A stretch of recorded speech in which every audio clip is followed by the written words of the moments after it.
This is Chris from Don't Let Them Burn. Welcome to our program. Welcome back. This is Game Invaders, episode 1, where we're going to basically break down a lot of the concepts going into video games, whether it's the demonic or the merging of tech and humans and whatnot. This is going to be a very interesting show. I have a friend that's joining me. But before we get to him, we're going to get to where you can find us on the internet. And here we have, this is our Parlor page. If you're on Parlor, it's a very great app. It replaces Twitter, and you could talk and not be censored. Okay, so you want to join us on Parlor.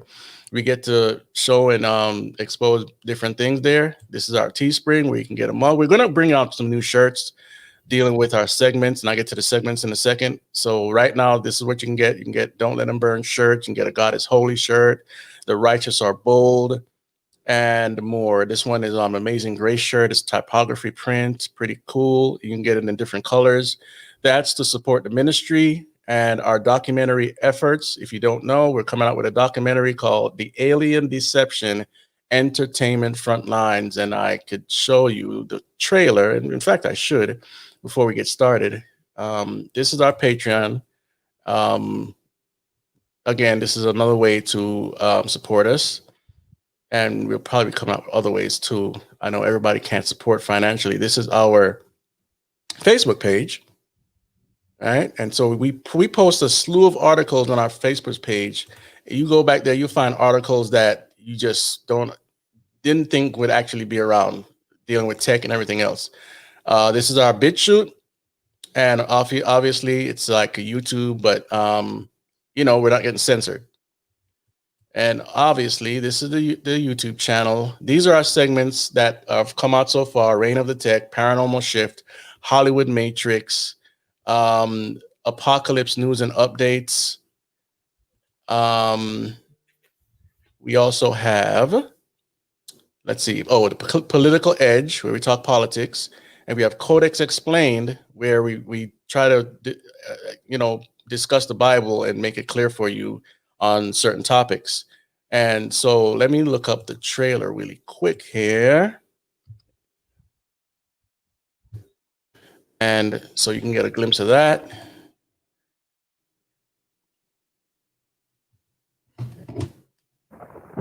I want you to think of a time when you had control over your mind. Now think of a time when you let anything into your subconscious. Have we been led to a critical junction by unseen forces? What does this mean for the future of mankind? What have you been trained to believe about UFOs and aliens? Have you been deceived? Are you waiting for something to show up? In this groundbreaking documentary film, the veil will be lifted, your eyes will be open, as the truth is exposed like never before. We are not alone, but they are not what you think. Disclosure is near, so what will be the event? The one event that will fool the global population in the last days? Find out soon as we uncover the alien deception. Entertainment Frontlines. All right. So that's the documentary trailer, number 1. I know it's been a while since this came out, but we are actually working. I'm in the research phases. And also we have a music video. I won't show you the music video. It disappeared now, but whatever. Here it is.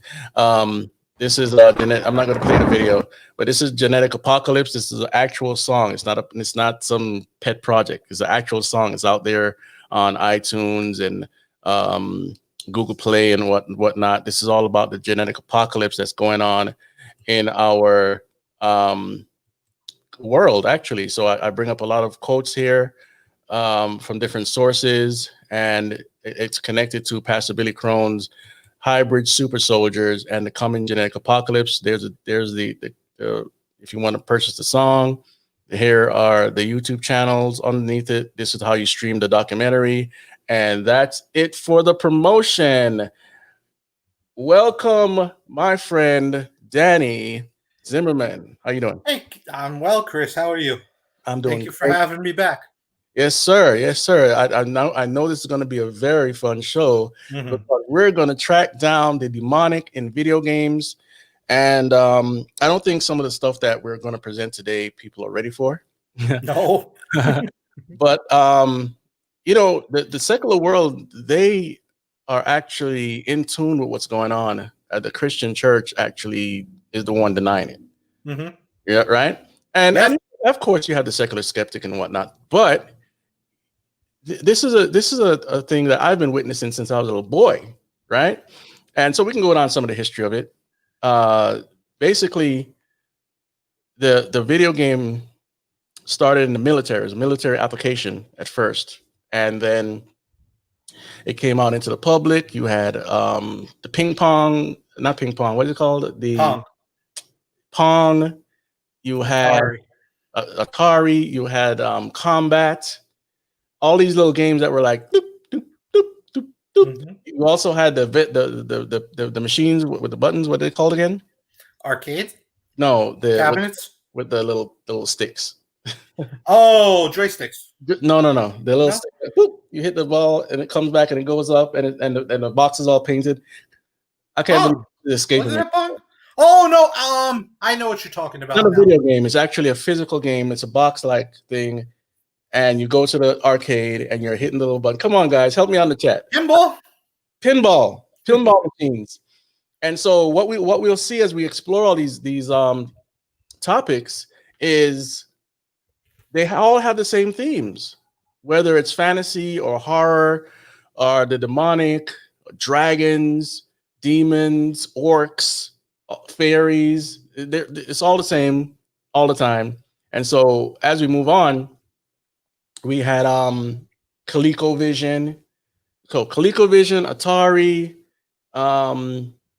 Nintendo television, Texas Instruments. I remember all this stuff. Playing the guy that my aunt was married to at the time. He would come and spend like an hour with me playing the battleship where you sink the ship or whatever, and then he's like, "Okay, go to bed." But because these games are so addictive, even then with the little doop, doop, doop, still addictive. So our minds are basically ready for a virtual world, whether it's with movies, video games, books, whatnot, because the books help our imagination to flourish and think of things while we're reading these books. And all of us, you can make a million different stories from each imagination from each of us reading the same book, and that's how the imagination works. So you can interject with the history here. The addiction thing you were talking about. When I first got Nintendo, the original Nintendo, I think my mother and our neighbor upstairs from another apartment, were more addicted to playing Mario and Zelda than I was as a kid. Yeah, my mom used to draw the maps of the dungeons in Zelda and stuff on paper and make sure she knew where to go and everything. Yeah. Wow. And she still plays. She just bought her Switch recently. Yeah? Yeah. You know what? To go backwards a little bit, what we left out which is very important actually, is the board games. Oh yeah. I had a Star Wars board game, back in the 80s, and we used to play that. It works with your fantasy and whatnot. But you have these games like Dungeons and Dragons, but people still play this stuff today. There was controversy back in the 80s of how demonic it was, and we didn't understand why. We just thought it was some fundamental Baptist preacher, it's all games are evil and you're gonna go to hell, But it's real. Oh yeah. Symbolism. There have been people, I don't have articles for this right now, but back then we'd hear about people that got possessed playing the games, and that it doesn't happen to everybody. No. But some people are just open to demonic oppression. And it depends. I think it depends on how much you get into these games sometimes. People get so infatuated with these games that it becomes their life. Yep. And they don't want to go take a bath. They don't want to eat. They just want to be in this fantasy world. And we'll get to some of that later. So I'm bringing up here one of the, you'll love this. You'll love this. This is. Yeah. Yeah, Nintendo.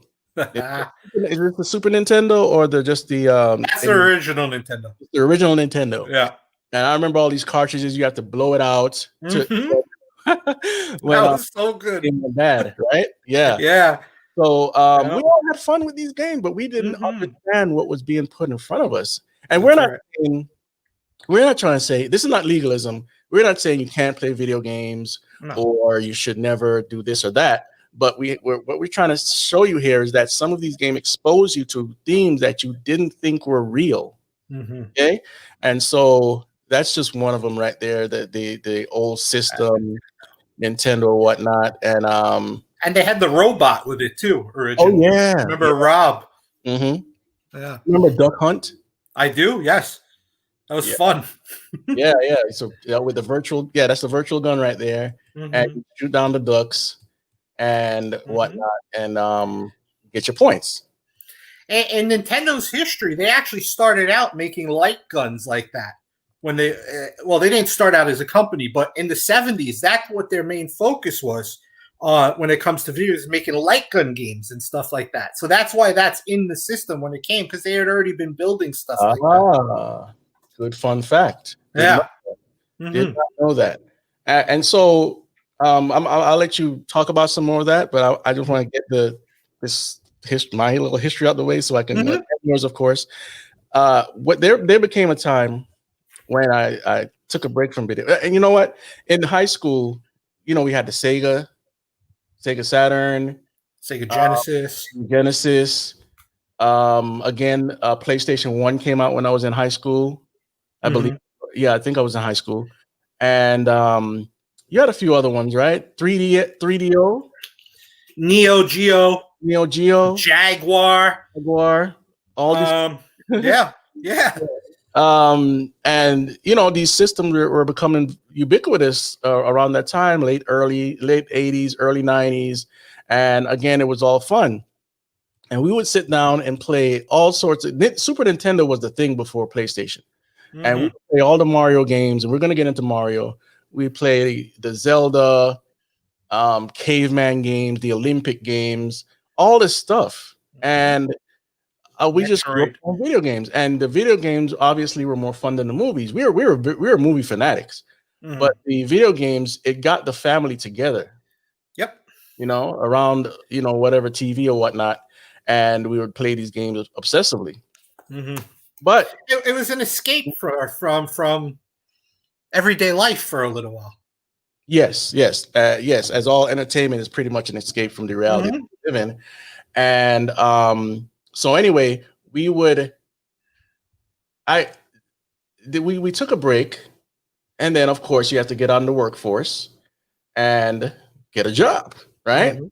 Mhm. But on the downtime, what would we do? We didn't have a girlfriend or a boyfriend, whatever. If you're female, you didn't have a boyfriend, and we go towards these games or books or TV shows. I was more drawn to the video games, and there came a time during the 90s where Nintendo 64 came out, Yeah.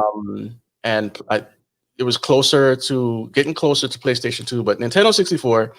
And we got into the game GoldenEye. Yeah.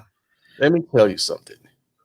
I spent so much time with my friends with Gold. I'm leading the audience somewhere here because it's very important that we take this little trip. So we would sit down. I'm trying to find a GoldenEye thing here. I'll find one in a second. But we used to sit down and play this game for hours at night, hours and hours and hours. Now we're not online. Think about this. We're not online. The PC gamers, they were already online with all sorts of games, right? Yep. And I'm gonna give you another old system here. This one. I think you called it out earlier. Texas Instruments Yep. T99. Yep. Yeah. So I'm trying to find this Nintendo 64 here. Sorry about that. But the GoldenEye video game. You want to say something? Nintendo 64 is the only system I never had, but I've played it with friends and stuff. GoldenEye still has a cult following to Yes. this day. Yes, it does. I'm just showing you guys some of the old systems here in case you're unfamiliar with some of these systems. This is what we used to play, these little boxes, man. I think I still have that upstairs in the Oh, yeah? closet somewhere. Yeah. The Atari. Yep. Oh, here it is. Okay, here we go. So this will give you guys a reference of what I'm talking about. Here we go. This is the cover of the Nintendo 64 GoldenEye video game. I don't have any footage for you, but I can look it up on YouTube. So anyway, this game they introduced 4 players instead of 1, and I think Nintendo already had was it 2 players or 4? They had 2 originally. 4 was introduced on this, I believe. Okay, yeah, 4 was introduced on this with some analog sticks, right? Mm-hmm. Yep. And like I said, we would play for hours on hours, and we weren't online, right? And this is where I really started getting into first-person shooters. Started off with this, and then it went to a game called Perfect Dark. So anyway, let me explain this game real quick. It's a James Bond game, obviously, and you would run around caverns and caves and pyramids and whatnot, and it's a team deathmatch. You find the player that you need to kill, and you kill him, and that's it. That's the game. It wasn't about points; it was just about victory. And it had all sorts of cool weapons and whatnot in there, and it was based off of the movie GoldenEye 007, right? And so it would be 4 of us. We would come to my house. I mean, they would come to my house around 10 o'clock and not leave until 5 in the morning. That's how much fun this was. Yeah. Okay? So then we went on to a game called Perfect Dark. And Perfect Dark pretty much followed. Let me actually look that up for you guys. Did you ever play that game? I know of Perfect Dark because I know plenty of friends who played it, but I never did. Okay. Well, it was basically done by the same company. Actually, you know what? I'm actually putting some of this stuff in my documentary too. And stuff. I actually know of it too because my first job was working at Toys R Us, and I got it right around the end time of the N64 life cycle, right as PS2 was coming out. So we were still selling that stuff then. So a lot of people would come and buy that. And I would Perfect Dark and 007. Yeah. It's very popular, and it since it was the same company that made the original game, the 007. This is what it looked like, guys. Well, I'm gonna turn the audio down there, and pretty much the same type of game. It's just in another secret agent environment, and you run around, you kill the bad agents, and then eventually you start killing aliens or whatnot. Yeah. And as you can see, the graphics are, they're good. They're good for then, but terrible for now. Then, yeah. Then they're great. Top of the line then. Yeah. And so the alien theme is in this game. I don't have any evidence per se that the people that made this game was into any occult things, but they incorporated things that were, alien-like and whatnot, and it had some themes, but I don't think I don't have any evidence that they were deep into some witchcraft or whatnot. So I'm not going to go there with this game. But let's talk about this game. Let's talk about Super Mario, right? Super Mario 64 revolutionized the 3D gaming industry. It was one of the first to really hit that 3D look the right way. If it wasn't for that game, was a big turning point for the video game industry. Nintendo's been at the forefront of that type of stuff forever, but this was a big one for them. Right, and of course you had Super Mario Brothers for the Super Nintendo, and you had Luigi. Luigi's Mansion was on GameCube. GameCube, yes. Oh, I forgot about GameCube. Goodness gracious. But okay, let's get into the themes though, right? Yep. So Mario's set in this, obviously fantasy world, and you have to go around this virtual world and rescue the princess, fight Koopa the dragon, go down into portals that are supposed to be like sewage pipe, but they're portals.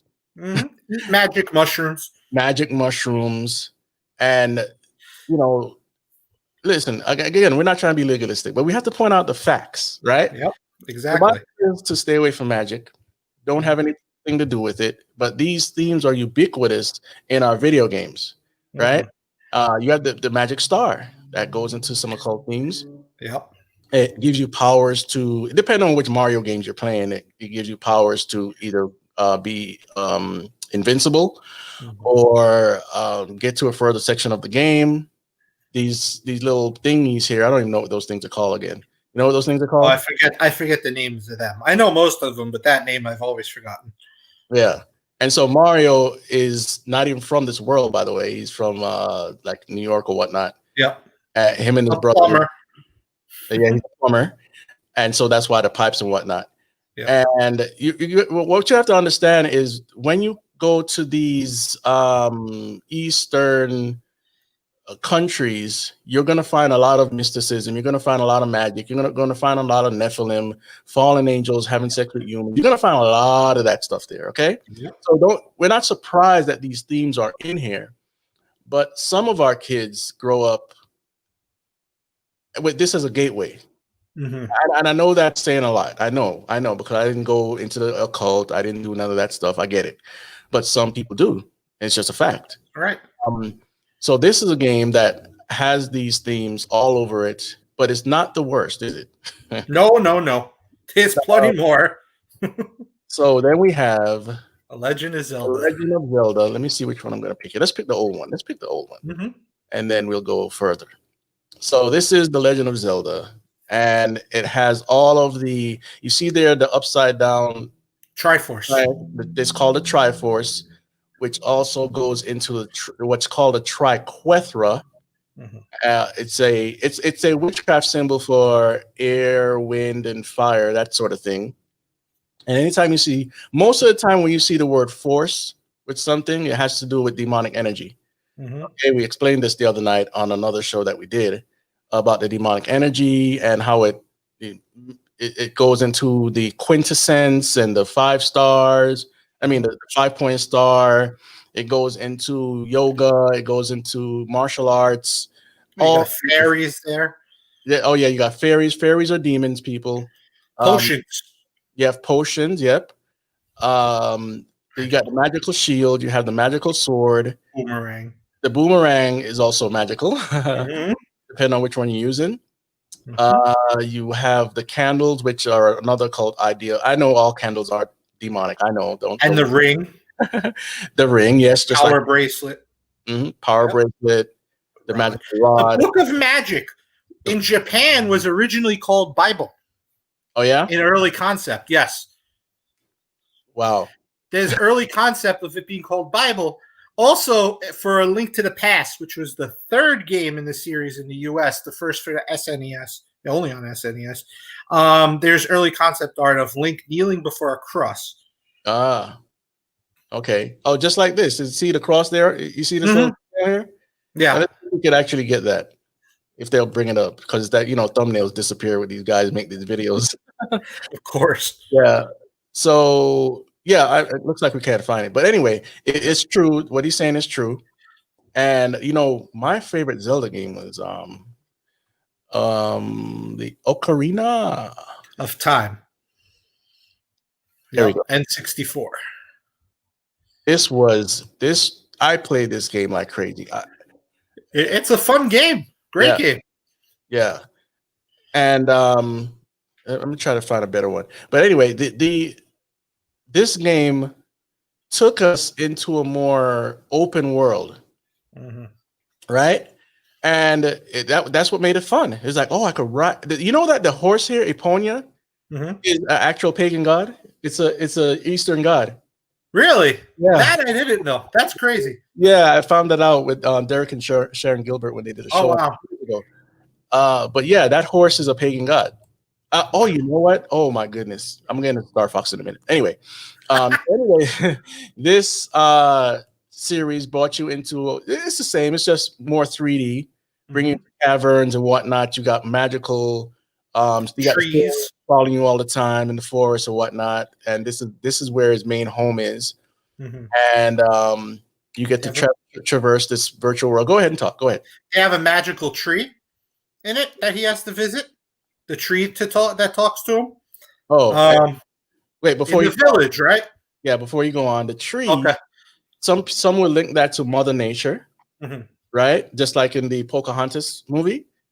And so these magical trees are called ints, just like Groot from the Guardians of the Galaxy movie. Yes.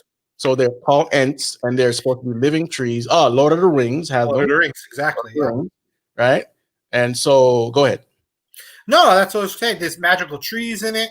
It's the first part of the story is based on that, and then he gets to go out through all Hyrule.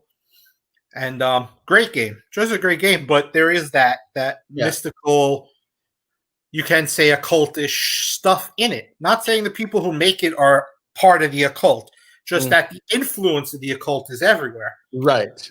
And to be honest, you know, whether we call them that or not, right? Here's the truth. I'm going to put out, if I make a song, I'm going to put out what's in my heart. Right?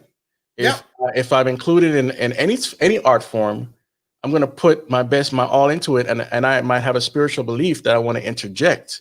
And that's what we're going to see as we move forward. This is going to be a long show, guys. So, you know, relax. But like even in the tech industry, you'll see a lot of these symbols, a lot of the terms, the Zen. You see that a lot in tech and in video games. Zen is from Eastern mysticism, Buddhism, and whatnot. So even though we don't have to label them the occult, satanic, their spiritual influences all over it, and the devil has blinded the mind of men, and that's how we keep going. There's no bottom to this stuff, because we live in a fallen world, and since we live in a fallen world, we expect the world outside of the Christian worldview to do these things. So we're not pointing this out like we're surprised. No. For you to be informed, you can have the conversation with your younger folks, or the teenagers, or the young adults, or even grown adults like you and I. Play Call of Duty sometimes. Yep. I don't get into most of the new games now because most of it's totally demonic. Right? And we'll get into that. But let's keep moving on Zelda. And so, what else can you bring up about Zelda? Oh, the ocarina. Ocarina is a magical instrument. And obviously instruments have a huge play in the occult. Music, the vibrations, the sounds, all that have a huge in the occult. I mean, Lucifer was the worshiper. He was huge in instruments. That was his thing. Yeah, he had instruments coming out of his body they were part of his body. And he was the one to usher in the glory of God at the dawn. So he lost that position because of his pride, and people today are worshiping him, saying he's the light bearer. He's the one, not Jesus Christ. See, Jesus Christ calls himself the light. Yes. Right? And in New Age, they have these other entities they call the light. Yeah. Then you have, so they worship Lucifer. That's why you see the symbolism of the all-seeing eye. That's why you see the unfinished work of the Tower of Babel in like the European Parliament and stuff like that. And this unfinished work, it goes into many different themes like transhumanism and whatnot. So you'll keep hearing the unfinished work as we keep going with different shows. So someone said they can't hear anything. I don't know if you're trying to hear the video game or not, but we're not trying to play all the sounds from the video games because they're kind of distracting. But anyway,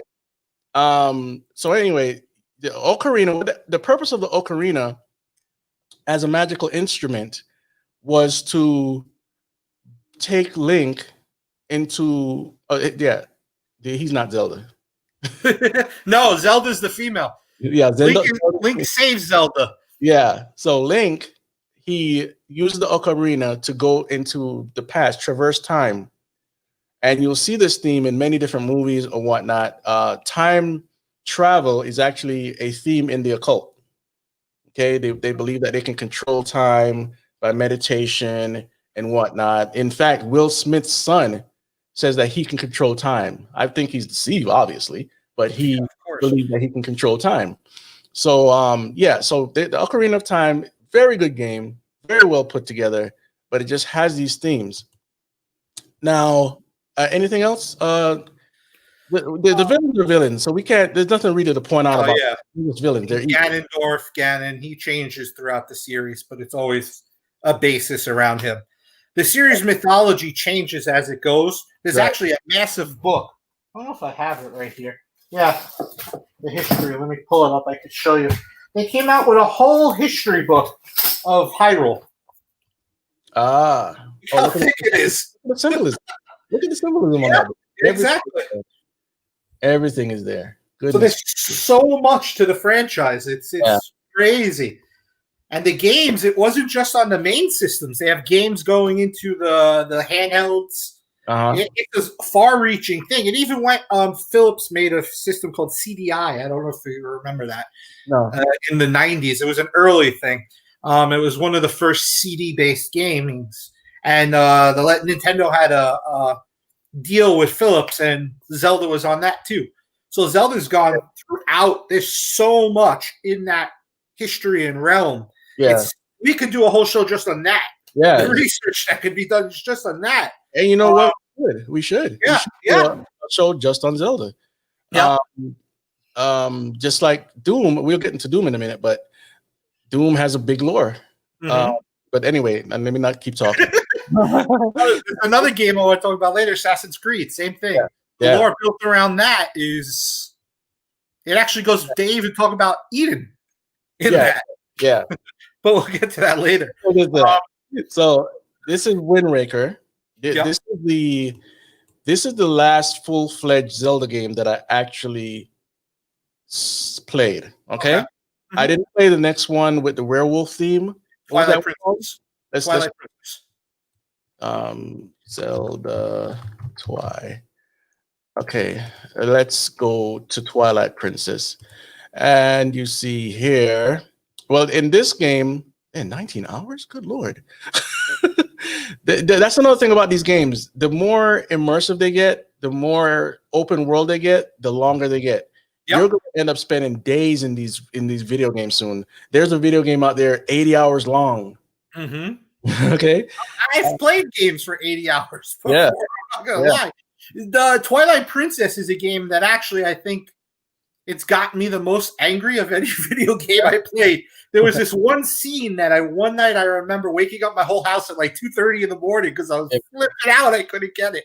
Yeah. It does take, you don't even notice, but it does take over sometimes. Yes, it does. Yeah. You're immersed in one of these games and somebody calls you, you're like, what? Exactly. You don't mean to be rude, but because they're dragging you out, you're like, your mind doesn't want to escape. Yep. And so here we have a shaman. I didn't play this video game. I don't know much about it, but this is a shaman. And shamanism is full of, obviously, witchcraft and the use of drugs, the calling on of animal spirits and whatnot. And I think if you tell me if I'm wrong, because you played the game, right? All right. More than likely, she's going to be the one to show him that he has an animal spirit, and then he's going to turn to a werewolf. Am I right? All right. Link isn't a werewolf for a little while. Yeah, he turns into it, right? Yeah. Yeah. So, okay. So, see, I didn't play the game, and I'm kind of knowing where it's going. So, the symbolism's there, whatnot. Tell any secrets you want to tell about this video game as we move. Well, Twilight Princess probably is my favorite of the whole series. Yeah. Just the lore that's built through it is awesome to just play through. But again, you're using your sword, you're using magic spells, pharmakia, which the Bible says don't participate in. Yeah. You don't want to participate in pharmakia. But there's so much richness in the Zelda lore, and it's created its own religion of goddesses, not gods, goddesses. Yeah, which is huge, as you notice now. The goddess worship stuff, right, going on. So there he is, as a wolf. This is a spirit guide or something. I don't actually see it. You have the picture up? Oh, my bad. I thought I was playing. I thought I was sharing that the whole time. Oh my god. Midna's his spirit guide, yes. Okay, so let me bring it back. Sorry, guys. I thought I was sharing the screen the whole time. Bear with me. I'm new to this. Totally sorry. So, where were we? It was just there. Is it right here? He was just transforming. Oh, there it is. Give me a second here, guys.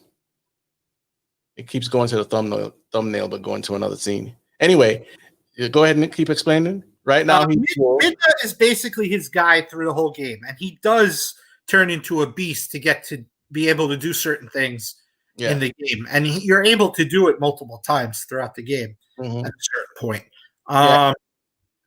It's interesting because throughout every game, there's always a different gameplay mechanic for Link. So they're always trying to change the gameplay and the storyline to each game so that it doesn't get boring. You don't do the exact same thing over and over again. Just happen to be the one that they picked. And of course, you're turning into Wolf, Lycan through I forget how to pronounce it, but you know what I mean. Lycan, but like a thing. The word's hard. Well, that's the term for werewolf in the witchcraft. Yeah. But Lycan, I could say, but it's the longer word. I always get mixed up. And of course, witchcraft. Exactly. Another part of that, of transfiguration. Yes. To an animal. And that goes into transhumanism, transcendental meditation, and all that stuff. Let me go back so people can actually see what I was actually talking about when it came to Wind Waker. This was the last Zelda video game that I played. It was a very good game. But again, the magical themes and whatnot. So as we move, are there any more Zelda? Look at this. We got the little spirit animals, the tree beasts, or it's tree spirits, forest spirits that come from out of a witchcraft lore. Yep. Right. And if you don't do much reading on this stuff, then you have no idea what I'm talking about. But yes, this is what we're talking about. This is the same tree from Ocarina of Time, right? And so he is a part of the whole nature worship theme. And on his belt, you just missed it. It has the spiral. I can't stand going back on YouTube sometimes. It just goes to the wrong spot. What are you doing? So anyway, on his belt, he has a spiral that also represents the female womb and some other stuff dealing with the goddess. There goes one of the spirals right there. So anyway, any other Zelda games you want to point out? There are two more in the main series, which was called Skyward Sword, and then Breath of the Wild. Breath of the Wild might be the best game Nintendo's ever made, but Skyward Sword, you're actually in the sky. There's a lot of flying type stuff to do with these beings, the birds. I forget their names. Well, is this bird any representation of the phoenix, or am I reading this wrong? It could be, but I don't remember specifically. This one I never fully beat. So I played originally, and it was a long time ago. Yeah, but that was a mainline story game that they put out on Wii U. Yeah, and then after that was Breath of the Wild. But as you see, it's in a floating city, and you get this beam down to the ground part, and then you fly around on them. They help you fly. Sometimes if you fall off the floating city, they'll pick you up, and you fly. And you actually have to use the Wii controller. It's a fun mechanic because you actually have to use the Wii controller to try to fly with them and stuff. Because the Wii controller is a lot of fun anyway, so they always look for different gimmicks. For that. Yeah, and I see these birds are obviously worshipped because I see statues of them, and so that's there. And I don't know who this is. Is that Zelda? Zelda, yeah. Okay, all right. So I don't know the story, so I won't talk about it. That one's not much. Breath of the Wild is the newest one. They're actually it did so well. They're making a Breath of the Wild 2, which is a first for Zelda. Besides the second Zelda in the beginning, they've never done a sequel to a game after the first two. So it's interesting. Yeah. Let me see here. Somebody said Rebecca said that she stayed up all night playing Mario Brothers. Yeah, I mean, it could be. They interesting with that. They actually came out with a game called Mario Maker where you could design your own Mario levels now. Oh, see, it's gonna keep getting more immersive. I remember, I think one of the first games I played that did the Make Your World thing is Halo 2 or Halo 3, one of them, right? That's fun. Halo is a series I don't play. I'm not huge on the first person games, but again, I know the lore from all my friends who are addicted to it. Yeah. all And the there's time the magical sword. and Okay, so selling let's it. pause there. So this magical sword. Oh wait, before I go there, somebody asked, "Did anyone play Elder Scrolls?" I played at least one Elder Scrolls. Me I'm too. not sure about you, but we can get into that later if we remember. Hmm. So this magical sword, it reminds us of King Arthur. Yes, and it's And called the Master Sword. yes, there you go. And in the magical lore, the Eastern mysticism, the Arthurian legend, we have this sword that is enchanted. When you hear the word enchantment, it's magic. Like you see Santa's enchanted forest, that's Santa's magical forest, right? Mm-hmm. And so it's enchanted and by some spiritual being, and only one person is able to get the sword as long as they have a pact with that spirit being, or they are the chosen one to carry the object. What is this object called in movies again?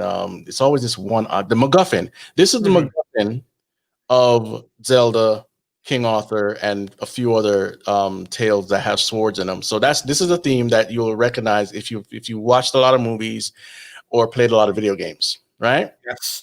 And how you were talking about the more immersion. This is the most immersive Zelda that they created. The world is massive. And you can spend hours just walking across it to the different places and stuff. Yeah. You ride horses again. You actually could pick different horses and train them. You could catch horses in the wild and try to calm them down and use them to ride around. You actually have to cook food for yourself that could give you special power-ups and stuff and help you gain energy again. And it's the most beautiful looking of the Zelda games as well, as you say. It looks really good. Yeah. I mean, the lighting is superb. Mm-hmm. But yeah, I never played it, so there's that. What's that castle? What does that represent? It's Hyrule Castle. It's the centerpiece of all of the lands, Hyrule. Right. And in this game, it's back more in the later times, like the earlier history of Zelda. And there's certain champions in their lore, and the champions are different species within the universe, and they have these things called guardians throughout that are these older ancient type things that become activated again, and they try to blast you and attack you and keep you from doing stuff. Yeah. I forgot that Zelda had that eye in it. Mm-hmm. I totally forgot. It's like the eye in Lord of the Rings and stuff. Yeah, basically the eye of Providence or the eye of Lucifer or whatever. There's different explanations for the eye. But okay, so that's that for Zelda. Yeah. Unless you have something else to say. No. I just think the series as in general, while it has all its magical influence, it has a lot of the influence from the occult. I see someone said earlier fairy tales aren't evil inherently. That's true. And well, it depends on what the fairy tale is. Yeah, because remember now, they're fairy tales. Fairies are demons. There's no way to run around that one. So what you're reading is a demon tale.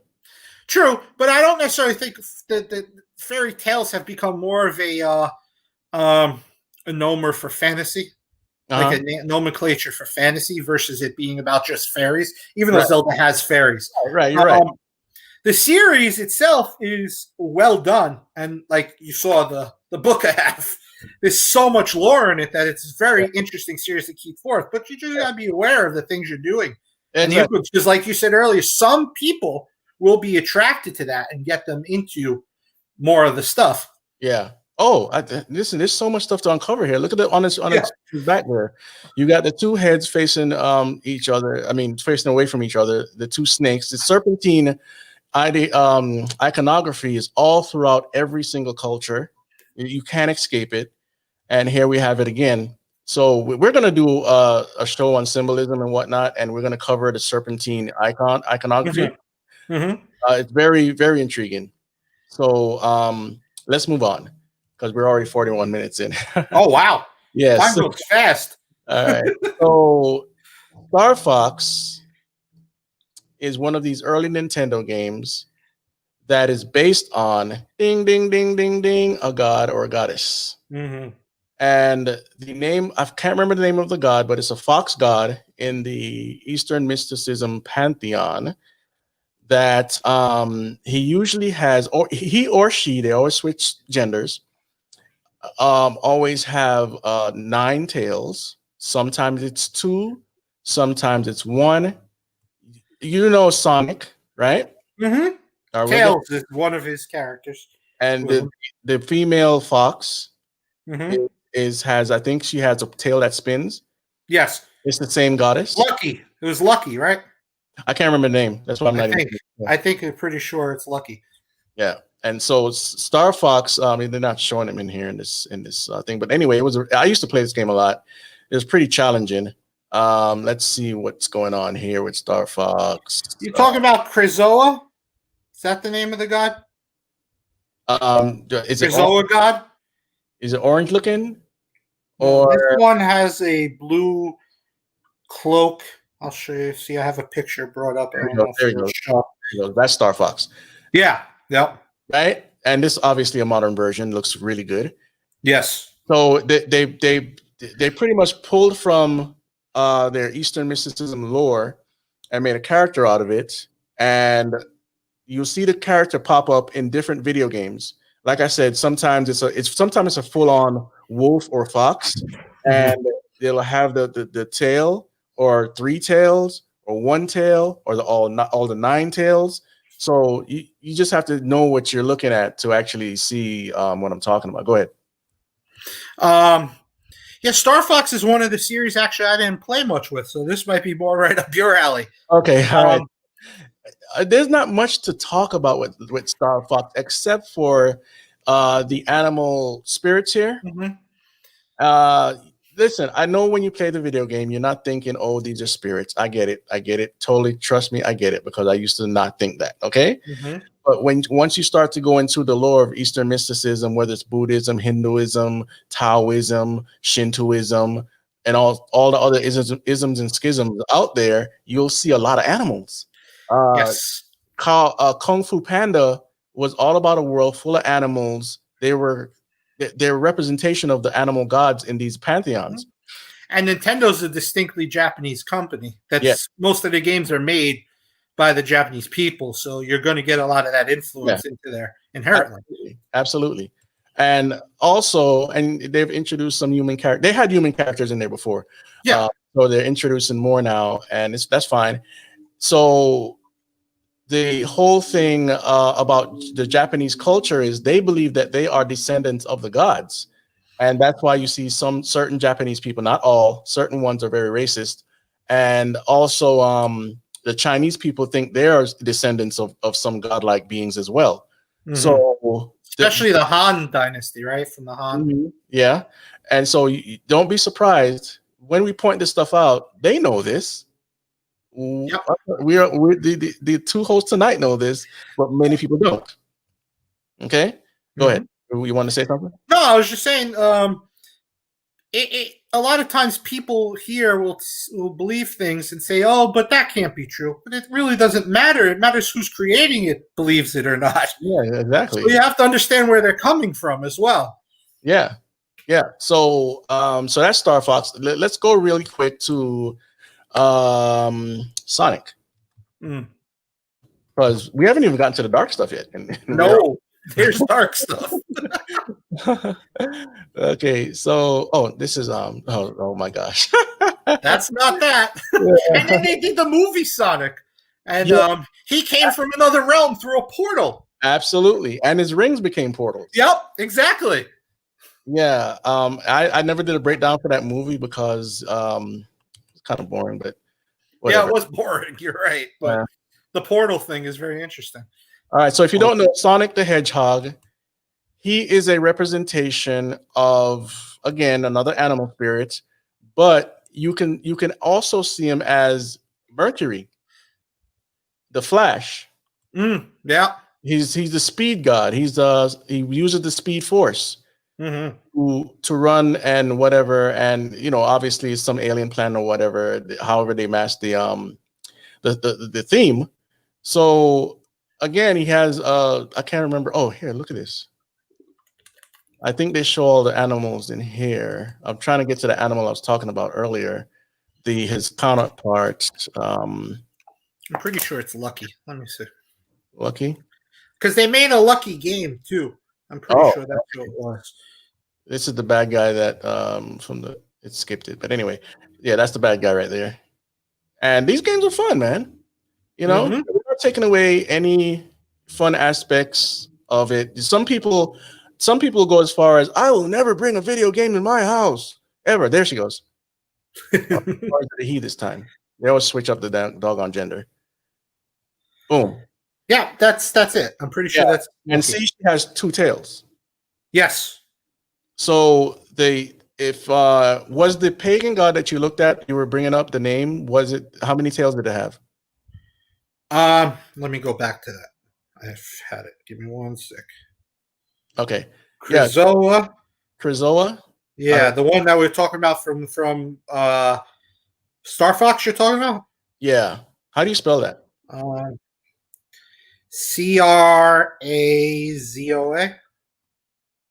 Oh, Kra. Sorry. Kra? Okay. Yeah. Kra. See, look, Star Fox came up. Yeah. I'm not lying to you guys. Right. Okay. So Krazoa, this is from fandom. This is another one. Looks like. Oh, yeah. A different one. Okay. Yeah. There's multiples. Yes, indeed, it is. Okay. Okay. Krazoa Star Fox WikiLeaks. So I'm not making this up, even though we can't see the doggone. So right now it's coming up as this. Let me look up something here. Fox with 9 tails. God. All right, there we go. The fox spirit. Boom. There we go. This is the fox with 9 tails. What a terrible picture. They made a game called Okami that had a fox like that. Yeah. It was very artistic style. I think that's what I was trying to reference earlier, and I couldn't remember. Hold that name. So what we're going to look at here is this fox here. It has 9 tails, and this is some of the stuff that Star Fox is based off. The fox in Sonic. And what's the name of that video game? Okami. Okay, Kami. Okami. Spell it. Okami. Kami. Okay. Now, I want to explain something to you guys. When you hear origami, gami means God. Okay?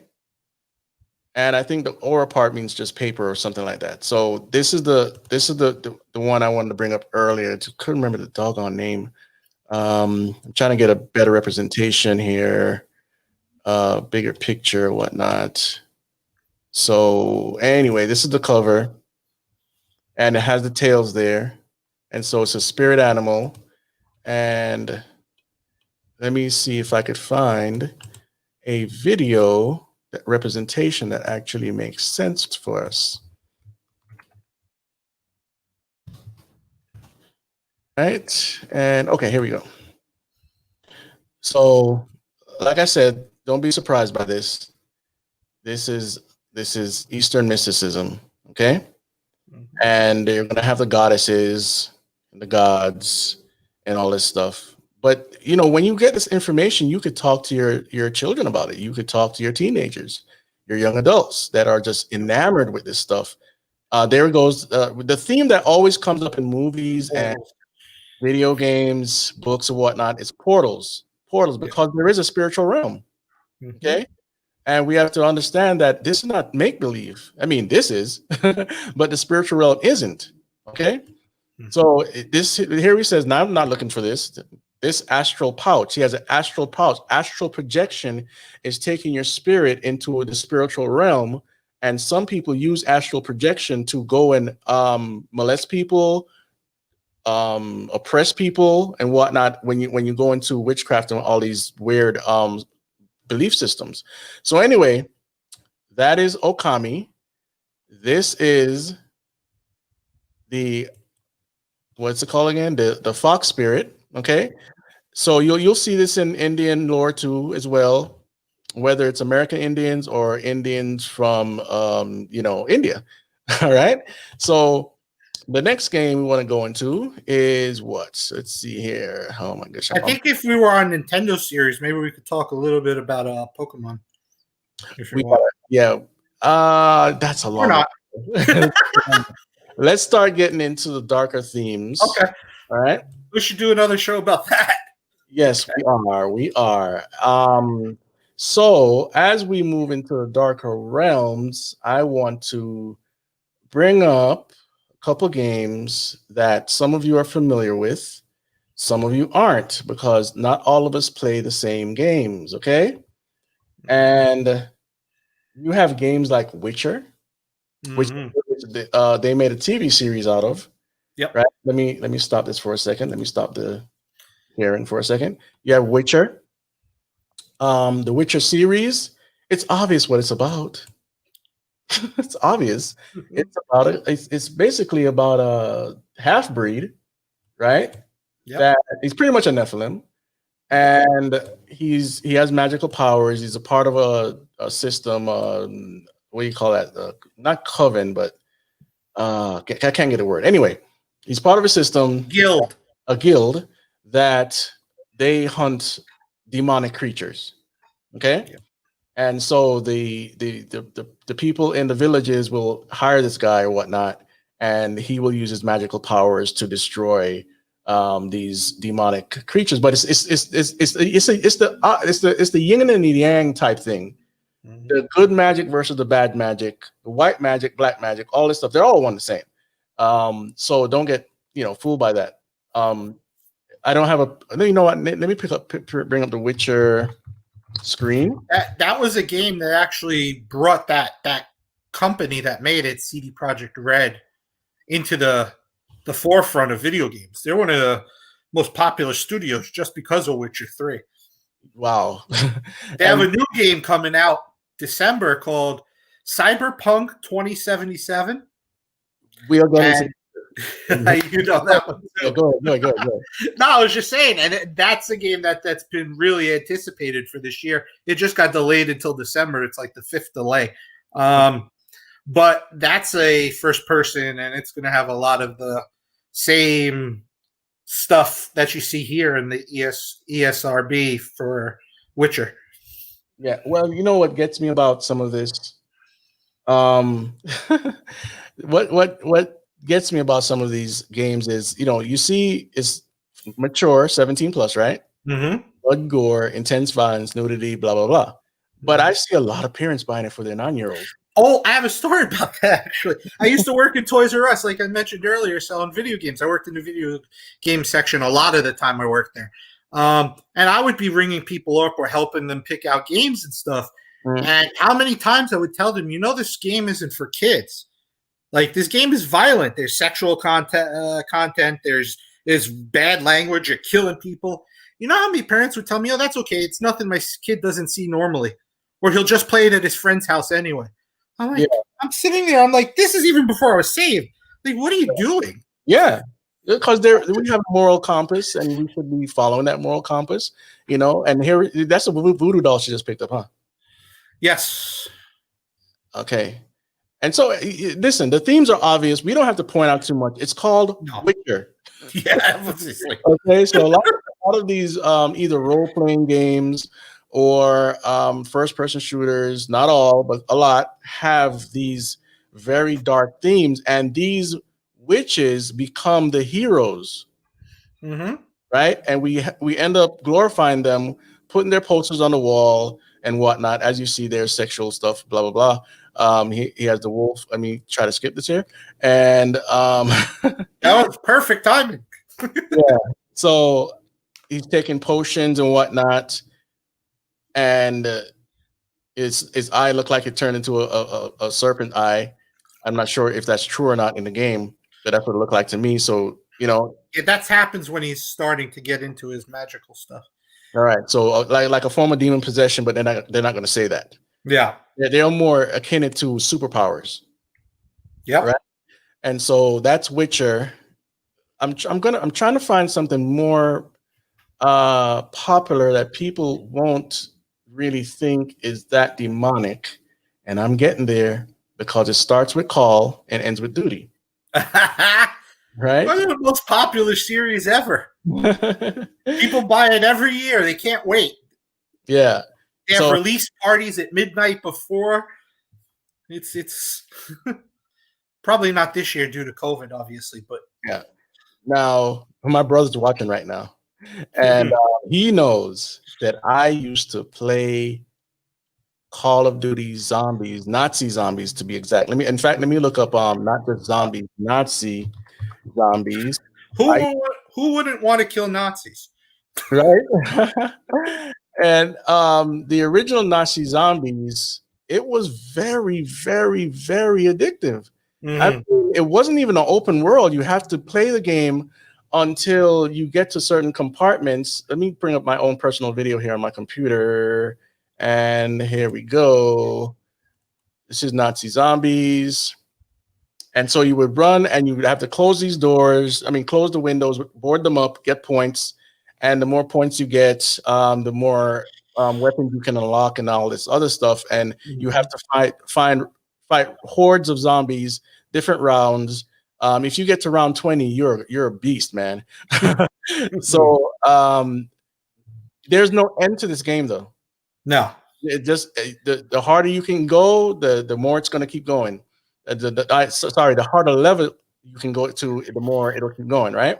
Yeah. And the interesting thing with the first-person shooters, it's putting you right there. It's making you feel like you're the one doing it. You're the one pulling the trigger. Absolutely. So when they have simulated sex as a first-person shooter, think of it like this: God put your soul into a body. Yeah. The body's not you, right? Yep. So in essence, we are technically putting our souls into these video games, and so we could play out these fantasies, right? Yep. And like I said, this game is addictive. Yes, right? it is. And yeah, I know plenty of friends that's 3, 4 in the morning. They're still up playing that game. Yeah, and I used to play it like crazy. My brother would come home and from work, and I'm there just going at this stuff and having fun with my friends and whatnot. And this is not even the craziest version right here. I'm just showing you one of the things. And the lore behind Nazi zombies is this girl. This girl was used as an experiment, right? Mm-hmm. And through her being dead now after the experiment, she's the one calling the zombies up. Oh, wow. Yeah, she's the one, because every time you hear her laugh, when you open a box or something, you see a teddy bear, and it's her teddy bear. And she's the one calling the zombies in, and you have to be the one living through that nightmare. Okay? So this is one of the later zombie games. This is from one of the not so good games by Sledgehammer. But the theme is there, a bunch of zombies, and the thing is that they hinge on occult Nazi experiments, right? And I don't know if it's true that they were trying to do stuff like this, but they were trying to open portals and they made UFO type spacecrafts that actually worked. What's the name of the bell again? I forget now. I just remember the bell. The Glocka. Oh, that's right. Yes. Yeah. So the Nazi lore is not far-fetched. I'm not talking about zombies per se, but the scientific experiments that they were doing back then. And so as we move, they're not going to stop zombies. Okay, this is going to keep going. Yeah. Oh, yeah. This is the most popular thing. Yeah. As long as people keep playing, they will keep making them. Yeah. So PlayStation 4 released a game called Days Gone a year or two ago that they were promoting heavily. That's a zombie game. I think that's one of the newest ones that had come out. Yeah. Yes. And I will bring up some more. This is Call of Duty Ghost, the from the DLC. Okay. And in this one, it was a Halloween theme. And you get to run around as not Jason Voorhees, but Michael Myers. Oh, wow. Right? So here you go. He picked up the box. It had the Angel of Death on it. And now you run around as Michael Myers. Hacking in flesh. killing people. So, Yeah. and I avoided it for a while because Mhm. of that game. But I said, you know what? Let me see what this actually feels like. And when you put this thing on, you really feel empowered. You do. Yeah. Even though you don't feel your energy or anything, but you feel empowered. Like you Mhm. feel like I can do anything and be like a god, right? People could kill you, but you're running around as this demonically possessed entity. That's what it was in the movies. When Halloween movies, he was demonically possessed. So was Jason Voorhees, and a few others. Oh, what's the guy from Nightmare on Elm Street? What's his name again? I forget. It's drawing Yeah, a blank right now. yeah, it's I okay. know. But you know, Freddy Oh, Krueger. Freddy Krueger. Yeah. Freddy Krueger. So okay, so this game is what it is. Okay, so you run around and do all that. I'm gonna find.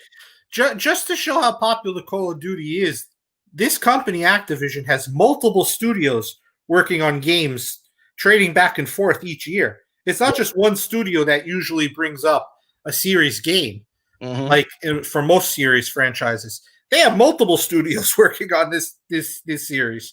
That's Yes, how popular and addicting it really is to people. yeah. And this one right here is you turn into mariachi from like Day of the Dead, and you run around with dual wielding weapons. I'm not sure if it's going to show it, but this is Ghost as well. And at that time, this is when I first started seeing more occult themes come in. I'm not sure if he's going to actually turn into this thing here. But you turn into there it is. You turn into a mariachi, and there goes the angel of death again. And you can't see what he actually looks like here, but he's dressed up in obviously a mariachi garb and Day of the Dead type stuff. Day of the Dead, for those that don't know, is Mexican version of Halloween. Mm-hmm. Okay, has to do with the patron saint of death and all sorts of weird stuff. So anyway, you continually you run around again like you're a god, or apparition, a poltergeist, Taking lives. and taking lives. Okay, so we're not pointing this out because we want to just bash on Call of Duty. I play the game. I play Yeah. Call of Duty Modern Warfare, but they keep incessantly bringing in these themes. In fact, Modern Warfare Season 6, Halloween. All right, so here it is. So in this season 6 of Call of Duty, you get to play as this is the guy from Saw, Mm-hmm. the horror movie. That for those that don't know, and you also get to use vampire bats and whatnot. I think I think this guy's only showing this. Oh, there it is. So that's you get to the theme of the gun, there goes the spiral there again, that Mm-hmm. symbolism. Obviously this is, looks like some sort of demonically possessed doll or whatnot. And I think they have brought out all up. There we go. Texas Chainsaw Massacre theme. Uh, this is in, for the indulgence of Halloween. Halloween is a satanic holiday. There's no way around it. The witches say it. They say it's the highest day for them. It's basically their highest holy day, Halloween, where kids get kidnapped, sacrifices get made, and whatnot. I know that. Even the candy giving comes from the sacrifices to Satan on that day. Yes, yes. Um, and here we go, Day of the Dead type garb, right?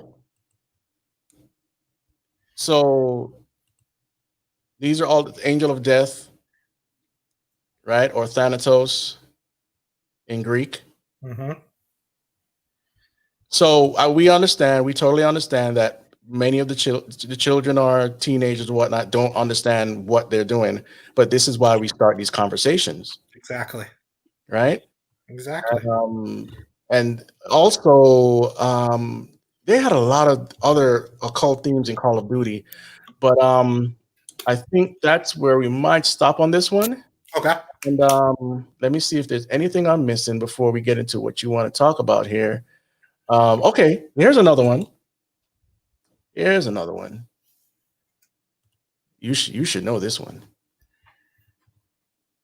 Dead Space. Yeah. Yeah, Dead Space. Dead Space is one of the premier sci-fi horror games. Period.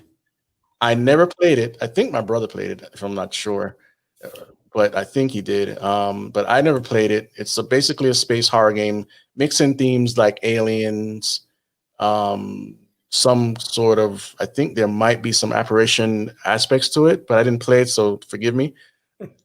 But there's a lot of science fiction mixed with occult in it, and the person that made it, he was really into this stuff. I watched him talk one time, and I was like, "Oh, you're kind of weird." So it's very gory, Mm-hmm. and I won't spend too much time on this one because there's a better game to talk about because it has a series, and this series is called Doom. Oh yeah. Doom. Let's see. Let's try to get the first Doom here, the original, not the new one. The new one we're going to show. The new one's just a reboot of the originals, right? Right. And it's from what I see, if I was a younger guy, I would play it all day. So this is the original Doom. Sorry, Doom. This is the original Doom. And the story is this. This guy is pretty much in hell, and hell is a place on Mars. Okay. Mm-hmm. And he has to fight all of these demonic hordes, going from level to level, getting the keys or whatnot. And by the end of the series, I don't think he escapes. I can't remember the game, but I played Doom 1 and Doom 2 on both PlayStation and Nintendo, and I had a blast because it's a first-person shooter, and it's one of these things you haven't experienced it before. So wow, my friend Rory that has been on my channel, he said that one day his mother saw him playing Doom, and she said, basically what the Bible says to avoid every appearance of evil, right? Mm-hmm. And he was like, "Mom, just chill, I'm just a game." And that night, he had a nightmare about being in the game, and that a goat ran up to him. Oh wow! And I think he was trying to rebuke the goat, and the goat hit him in the side, in the ribs. Ooh. And when he woke up, he had pain in his ribs. Oh wow! There goes a pentagram. There goes a pentagram. Yep. And that's crazy. Yes, and I believe his story. I mean, yeah. Oh yeah.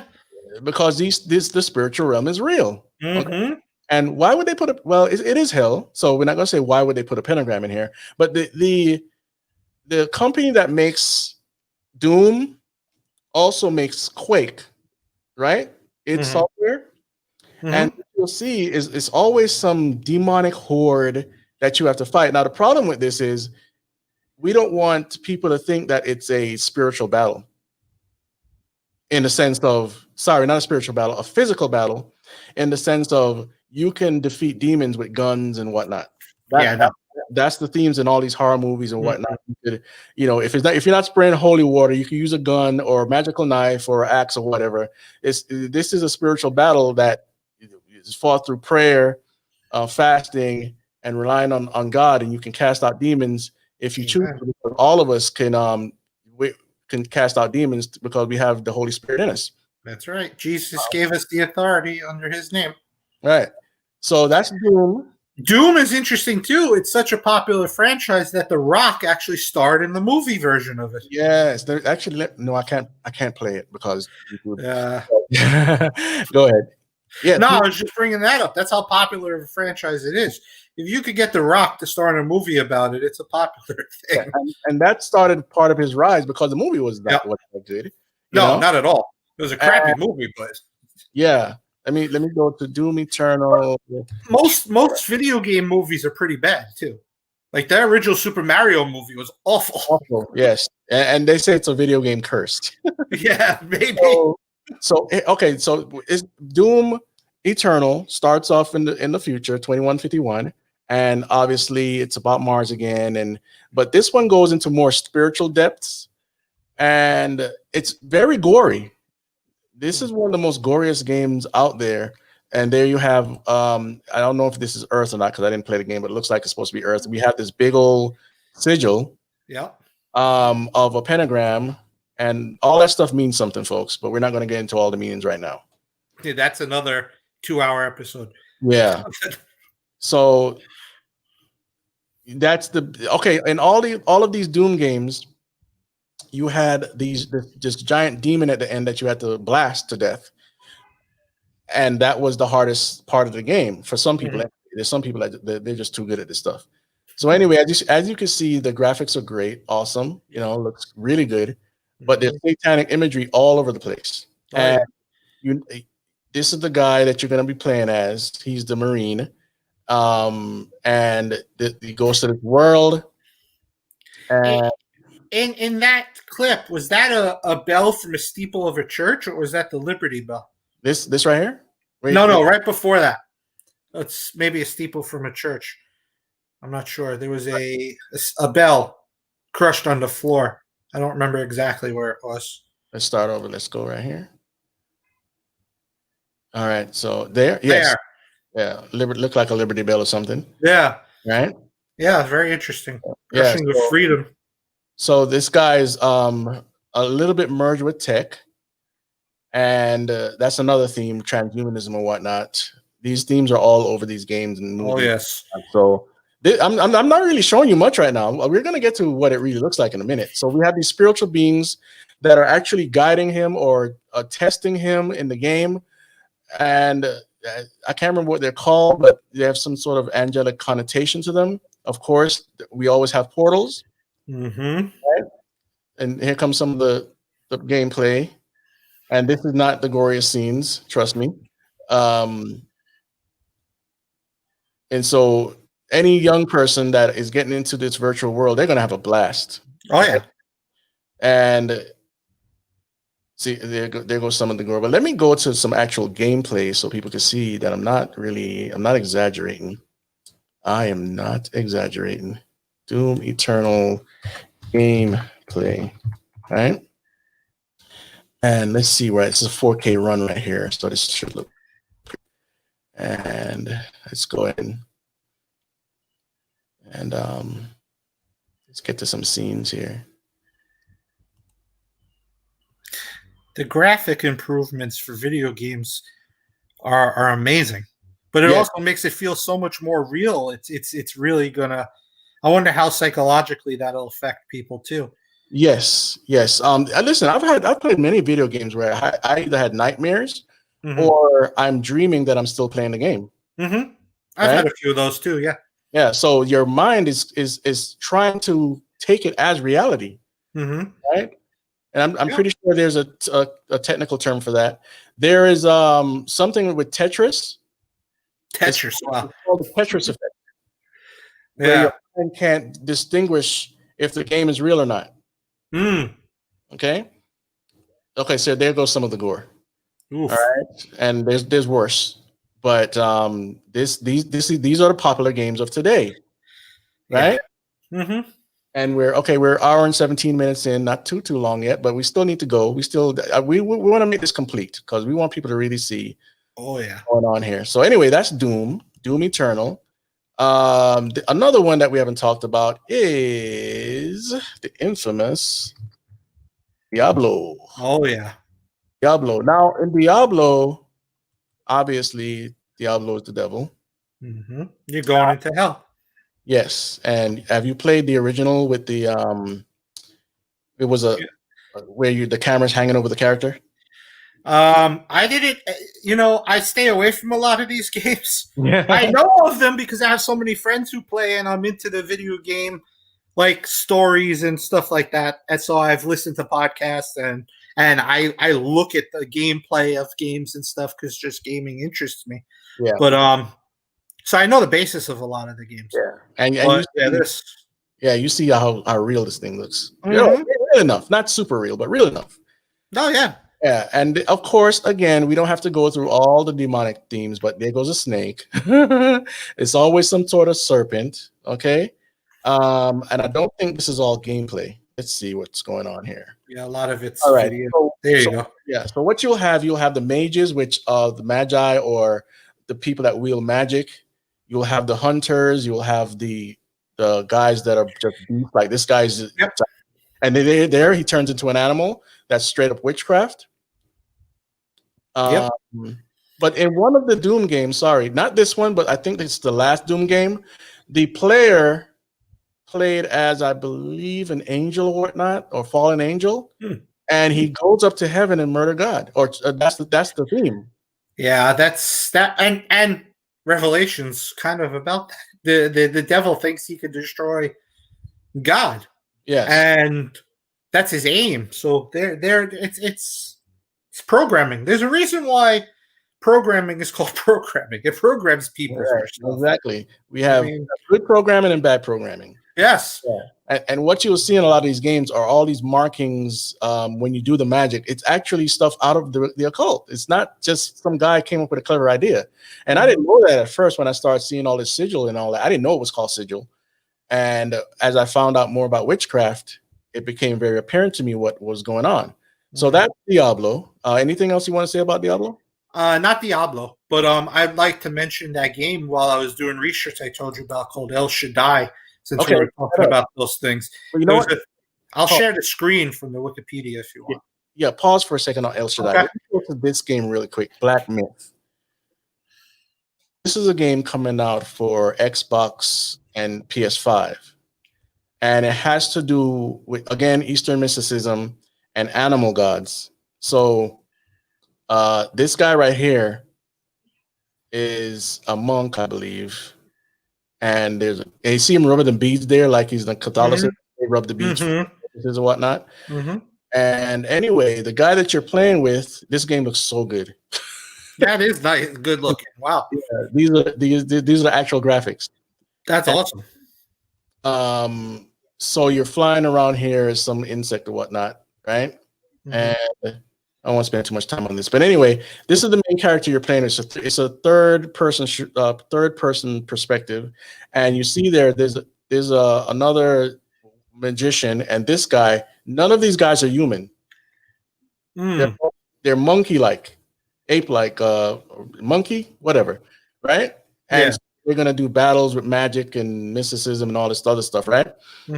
And the game is gonna engross so many people because it looks so well. If it plays well, this is gonna be a big hit.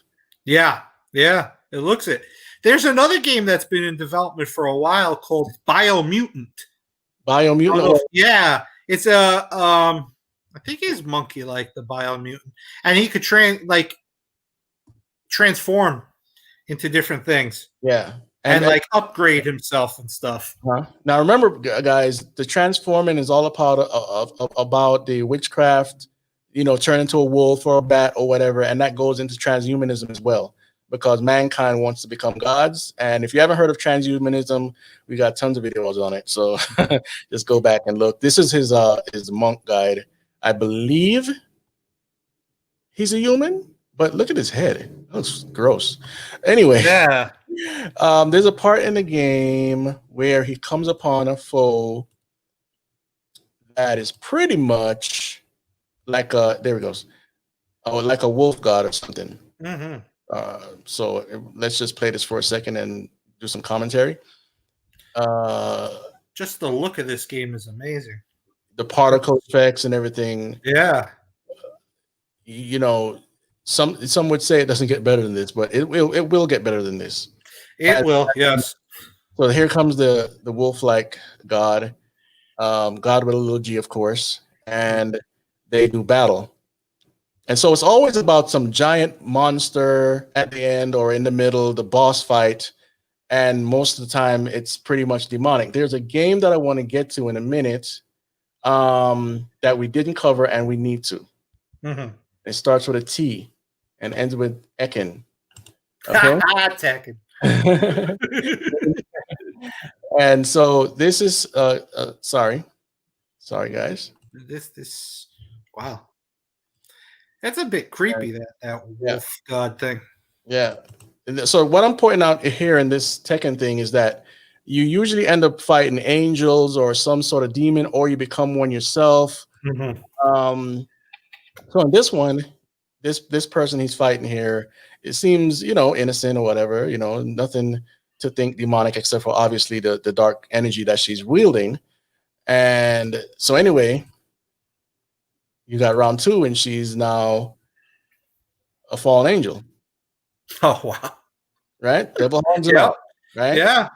And Yeah. and so these fighter games have it too. You know, Mortal Yep. Kombat. Come on now, Oh, Mortal Kombat's. right?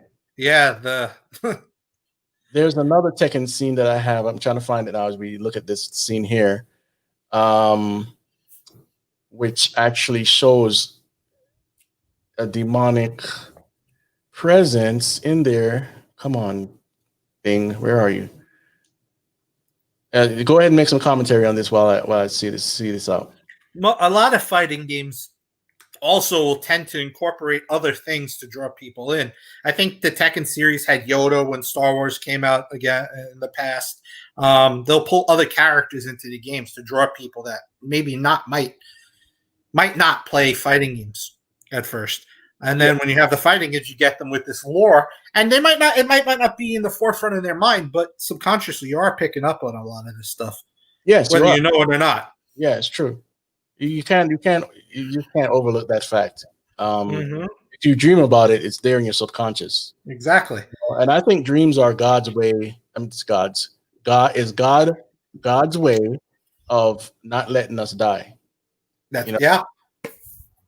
Because once the body thinks you're dead, guess what? Yeah, so, exactly. It's going to shut down. You don't want that. Exactly. So I'm still trying to find this Tekken scene. I'll have it in a minute. Oh, here we are. You said Mortal Kombat. You had Street Fighter. Nintendo did its own with Super Mario All Stars, and they're drawing all those characters we were talking about earlier. Yeah, and this one now. This was my first All Stars Super Mario Melee Smash Brothers. This Tekken game, old one, can't remember what system it was on, really kind of raised my eyebrow when I was a younger man. And reason why is because of this stuff, right? So, like I said, it's always some demonic power, some sort of something. And obviously, it's all Eastern mysticism, yin and yang, the quintessence, and all these magical theories that they have out there, the dark forces, the light forces. And sorry, it's not getting to where I want to be. There we are. So there we have another fallen angel, Tekken Lord. And two of them are basically beasts now, right? But there's a particular one I want to get to that I'm going to explain really quick. Oh, what's that one? Oh, this one? Yeah. Again, another full-on demonic entity. Yep. Right. And not to say that all demons look like this now. They probably look more like beautiful creatures. Yeah. So there's a part here. Is this it? I think so. Come on. No, this is not it. There's one where you're playing as a wolf. And oh my gosh, come on now. Anyway, the wolf and fox are very big themes in video games. You see that all over, like we were talking earlier. I don't think this is the video I was looking for. Anyway, in that one, you were playing as a wolf, and you had a wolf over you, and it was pretty much your spirit guide to fighting. It was the one controlling your powers. In magic, with the magicians, what you have is these demons helping them do their trick, and all over their flyers. It's everywhere. So I'm just making a correlation there for those that don't know. Yes, a lot of your famous magicians are using demons to do their tricks. Okay, we're not talking about a card trick, a hat card trick or something like that, or pulling a quarter. Yeah, it's not sleight of hand stuff. Yeah, it's real. So like anyway, those during the last election when they were trying to bind Trump from winning and stuff. Yes, that as well. And so I'm going to show you a symbol that we talked about earlier. And trust me, we're going to get to a lot more meat. Don't leave. Oh, yeah. Come back later. This is the Triquethra, right? Oh, from earlier. Yeah. The Triforce and that. The Triforce and all this stuff. This is where it comes from. This is the symbol of basically elemental magic. Okay? And so this company right here, sorry. Is that where J.K. Rowling got the Deathly Hallows idea from too? I don't know, but that's interesting. As you see right there up here, you see my cursor? The company Treyarch. Also And- does Call of Duty games. yeah, exactly. And this is Call of Duty Black Ops 3. Mm-hmm. So I don't know, some of these guys have full on, I'm not making this up. Some of these guys have full on Satanists in their camp. Okay. Mhm. And they put their own little spin on it, or they're into earth worship or some other thing that's just offbeat. Okay. So as we move into a post-Christian world, you're going to see a lot of this stuff come up. You talked about Mortal Kombat. Mortal Kombat is one of the most violent video games ever made. Yes. I mean, And- their very thing, finish him, is you're ripping apart the characters Yeah. in that finish at the end of it, and the blood's all over it. It's crazy. Let's look it up. Mortal Kombat. Anyway, gameplay. Combat.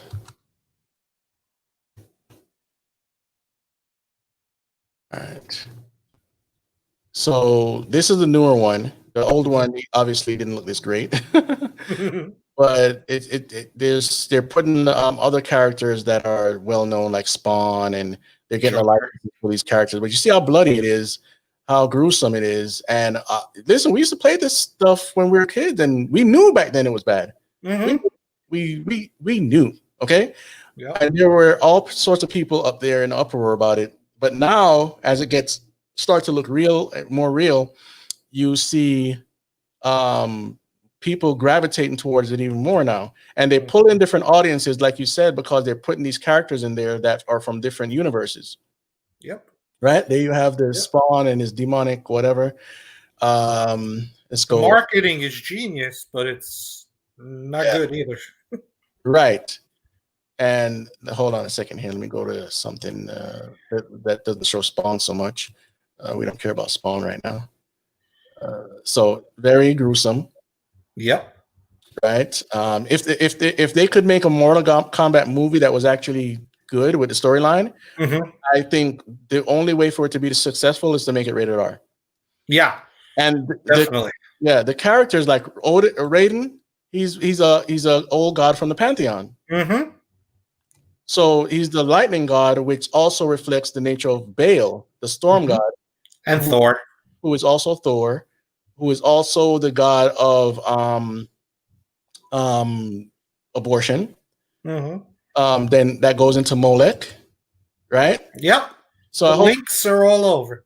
Yeah. So I hope you guys are taking notes on this stuff.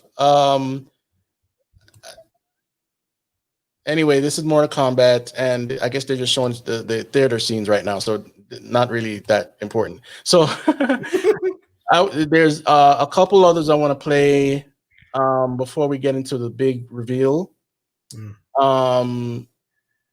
If I could actually find them here. This is Half-Life Zombies. Half-Life too. Oh wow. Sorry, this thing is taking forever to come up. Half-Life Zombies. Half-Life 2. I actually like this game a lot. This is Half-Life 1. Yeah, it's got a similar gameplay to Doom. Yeah. Yeah, very, very similar to Doom, but it had to do with aliens as well. The aliens were guiding the humans. We were making friends with them. Then you had the bad faction of aliens that took over. They were called a Combine, and they had human hosts or whatnot. And this is the city in the newer game, which is in virtual reality. And you had a bunch of creepy stuff in there. Okay, but I didn't play. Obviously, I didn't play the virtual reality game.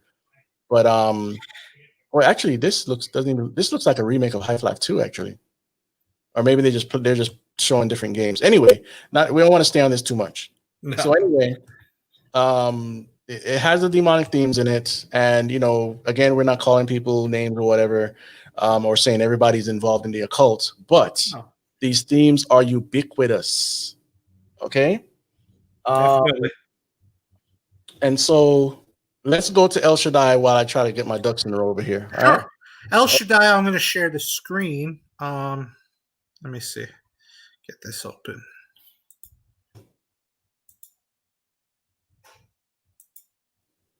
All right, so this is El Shaddai. Yeah, right there. It's on, right?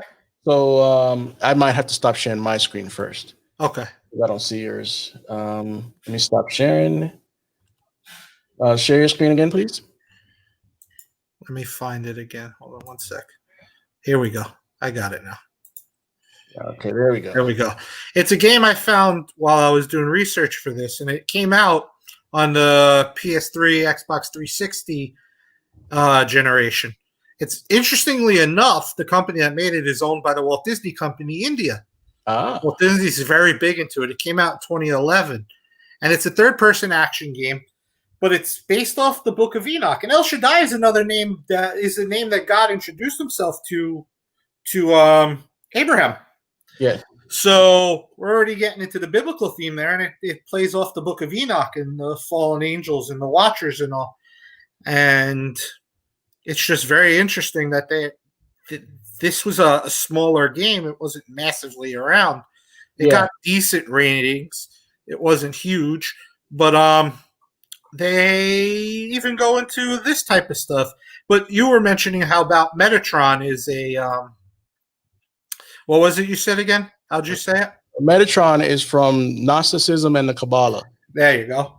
Yeah. And so see, they're playing off those themes with the Bible and all. And again, it's all these themes are throughout video games. We're not saying everyone who does this is bad or anything, but these things are there, and people will pick it up and they'll think, "Oh, El Shaddai, Enoch."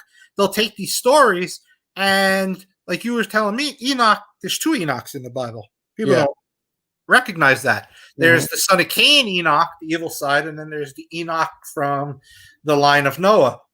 And that's where a lot of that Metatron stuff comes from as well, is the evil side, the line of Enoch, Cain. Yes.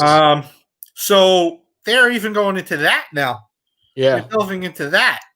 And that actually goes into the main game I had wanted to talk about. I don't know if you want to bring it up yet. I just thought this as a side because it was in my research. It's interesting, but it leads to that. Well, what did you say if I want to bring up? Sorry? Start with the game I was going to talk about. Oh, you mean the one that starts with an A? Yes. I want to kind of hold off on that, please. Okay. I want to No, that's fine. I'll wait. I was just saying that kind of leads into that, the way they play with the biblical stuff. Yes. Because I want to make that one of the punchlines. Okay. And so GodServe says that the version of COD that usually does not have zombies have included a zombie mode this year for Halloween. Interesting. Right? Yeah. They're really pushing the zombie thing. And I believe about Modern Warfare, the new version of Modern Warfare. So I want to play something that people don't realize came out. It's not a big video game, but it's called Rapture Rejects. Oh wow, I never even heard of that. This one I will play. You know what, guys? If it has cursing, I'm sorry. I don't remember, but here we go.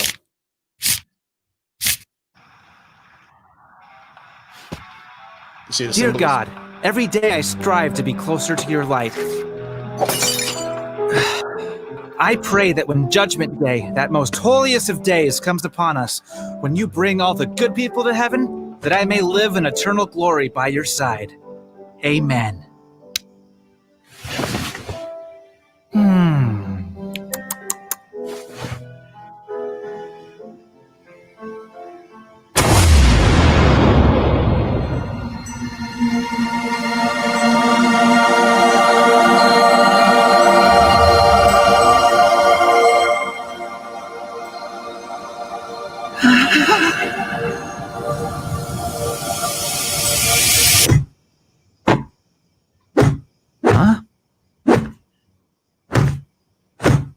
Little help.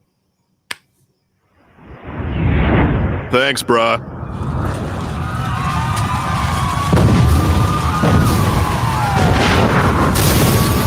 Get.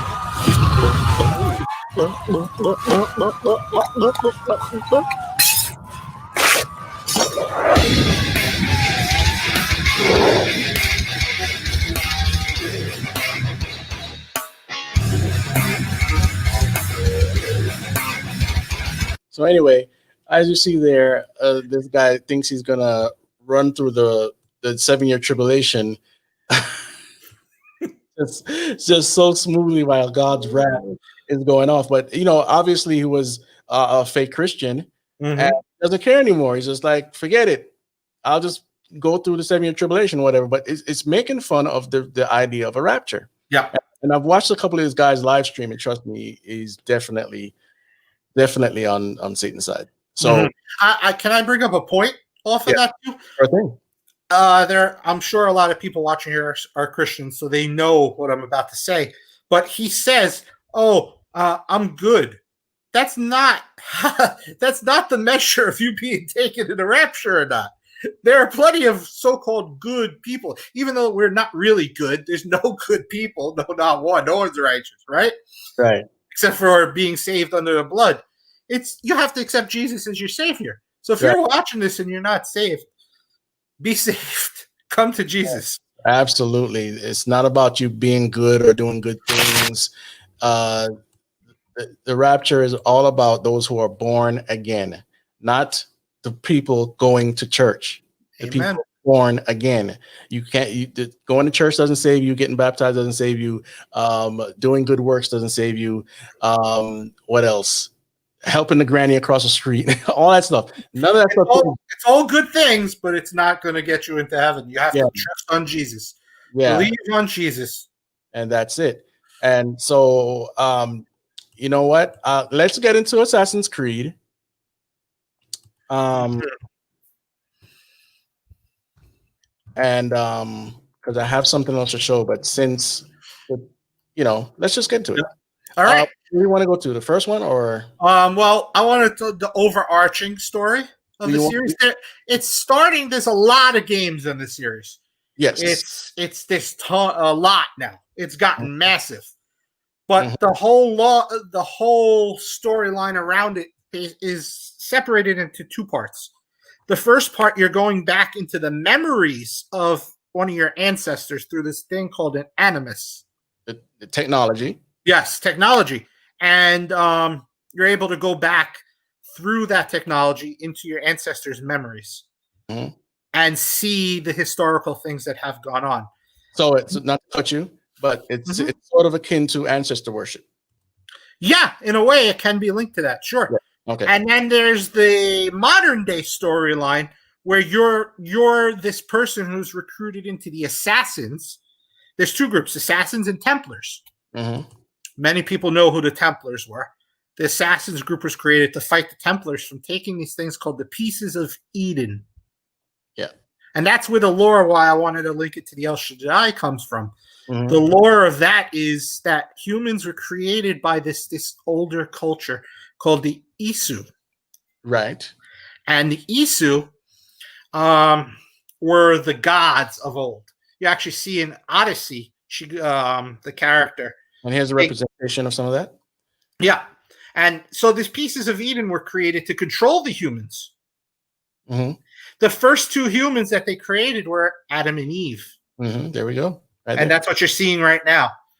How crazy. In Eden, it's the biblical story, but they're going to make it like it was this powerful God group that did it instead.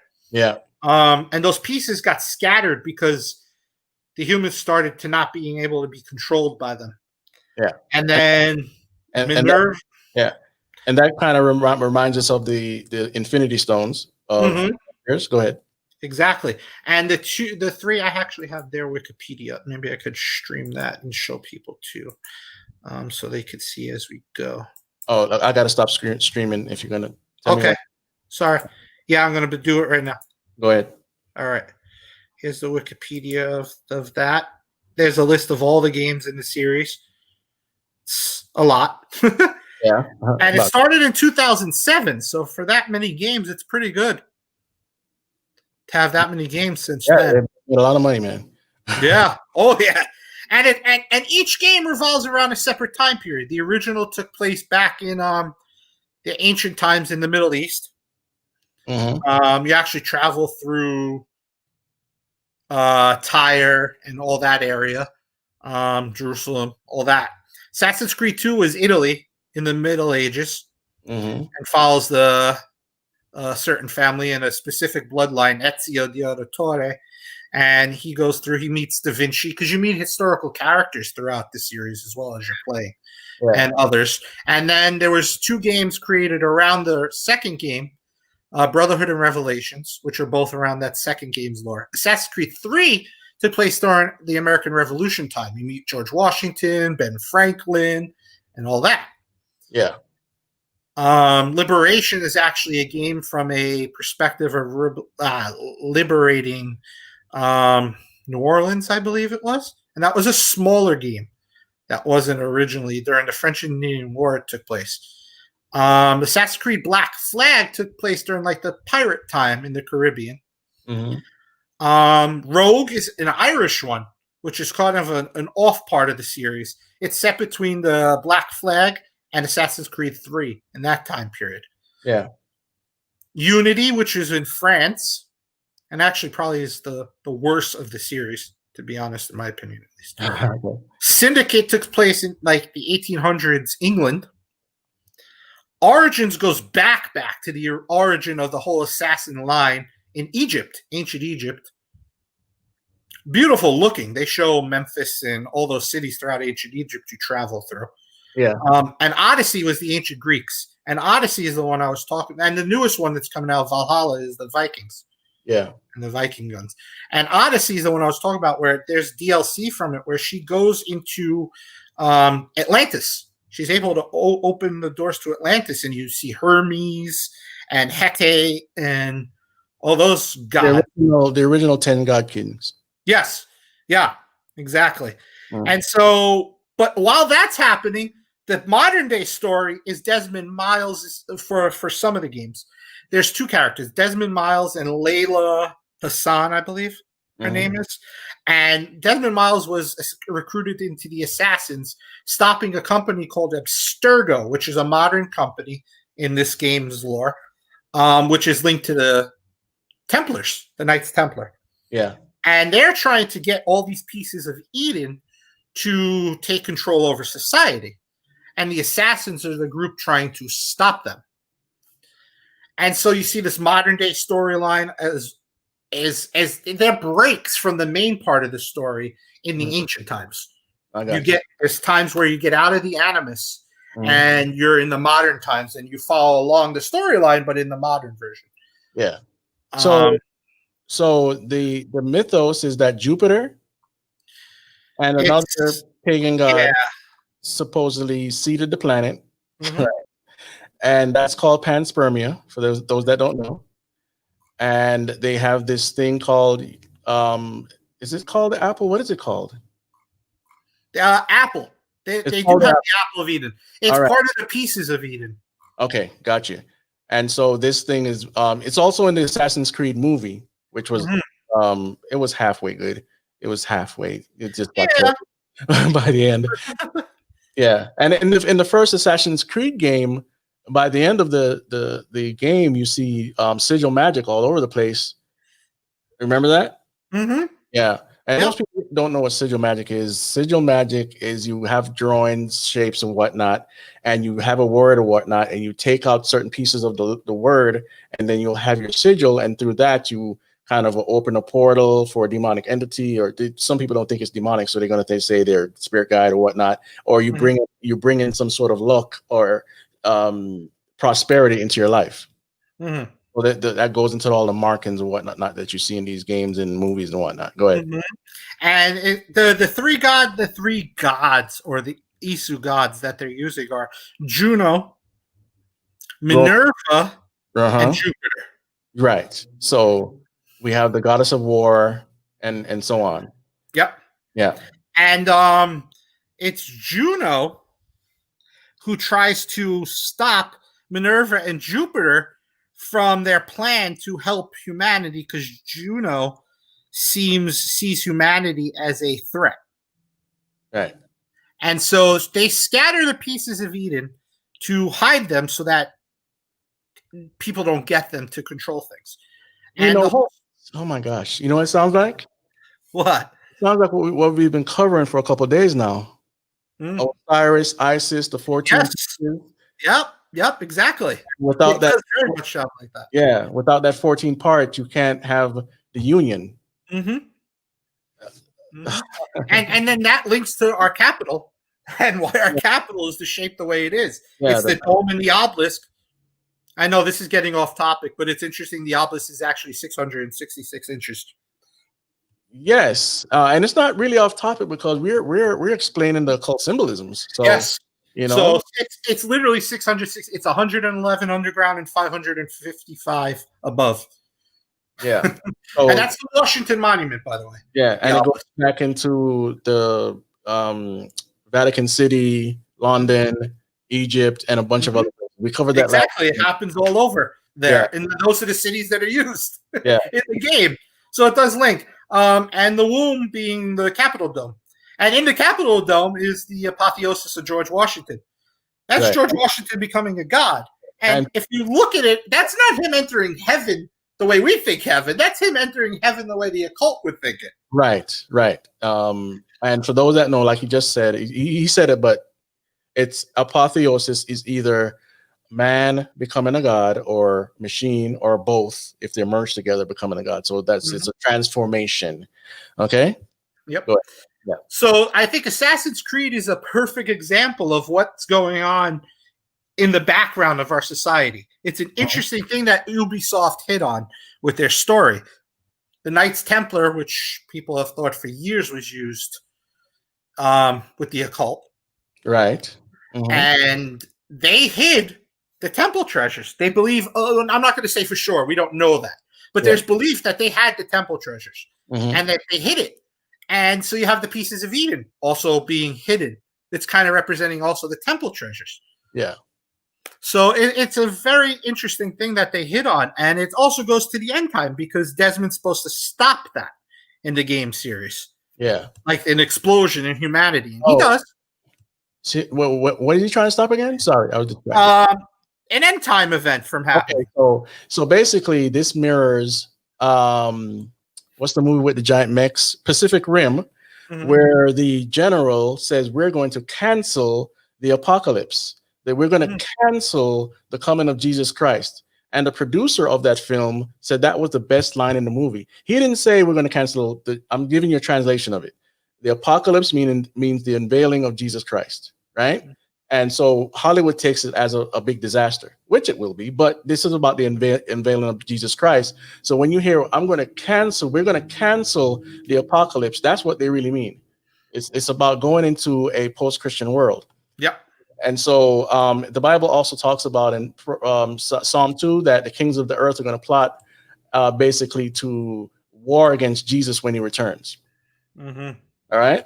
Anything else you want to say about Assassin's Creed? Yeah, we were talking about violent. It's a very violent game because literally you're assassinating people. Part of your goals, especially in the early parts of the game, is to assassinate specific targets that you're given. And you got to do it. You can do it full on frontal, but it's a lot of stealth as well. Yeah.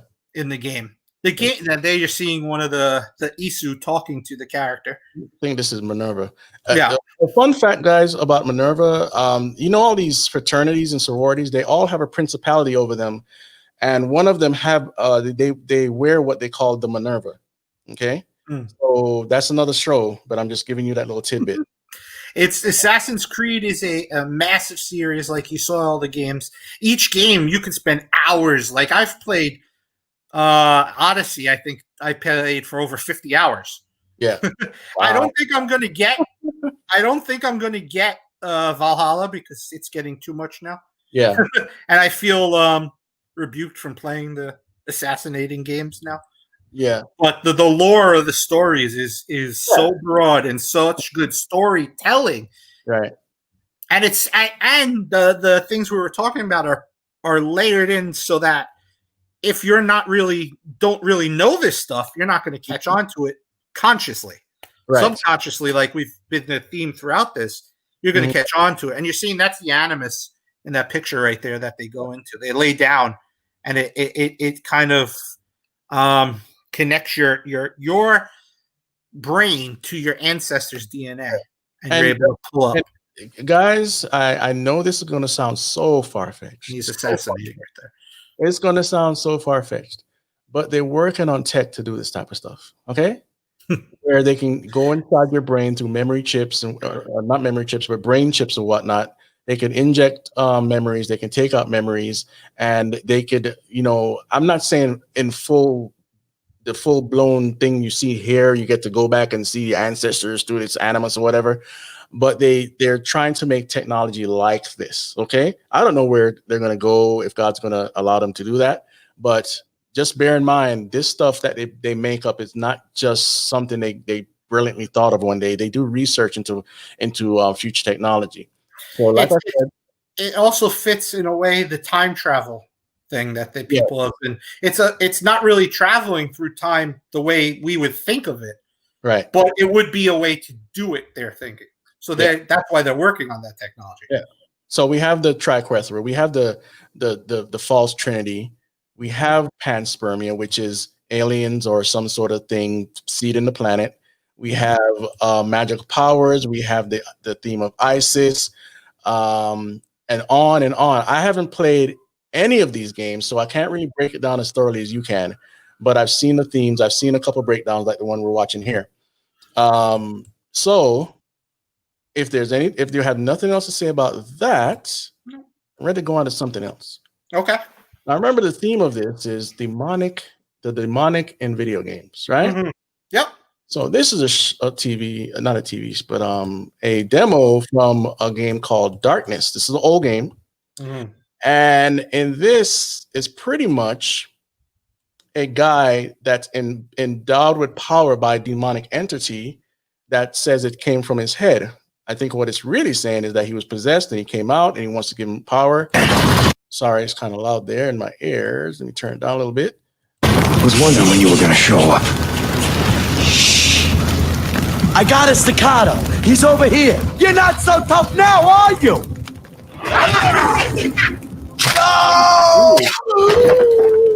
Oh, by the way, I don't know if there's any cursing. Sorry if there's any cursing. Hello, monkey. It's been too long. Give us a hug. I'll pass. But thanks for the help. What's that smell? You tell me. I came from your noggin. Or did you forget that already? Come on then. Let's move.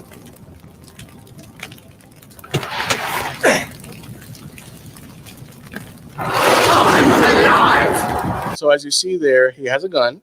Mm-hmm. He have these other biological demonic weapons, pretty much, right next to him, and he uses these throughout the video game to break codes or kill people or whatever. Give us a hand with the door, would you, monkey?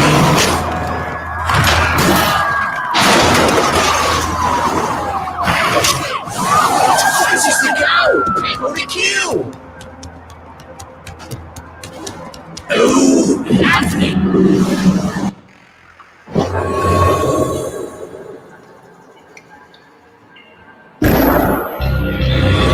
Let's keep an eye out for these then, shall we? See if we can make you. Yeah, so these things eat flesh and all. So you get the point. Yep. Did you see he called him monkey? Yeah, other animal spirit. Human. Yep. Spirit guide, right? Yep.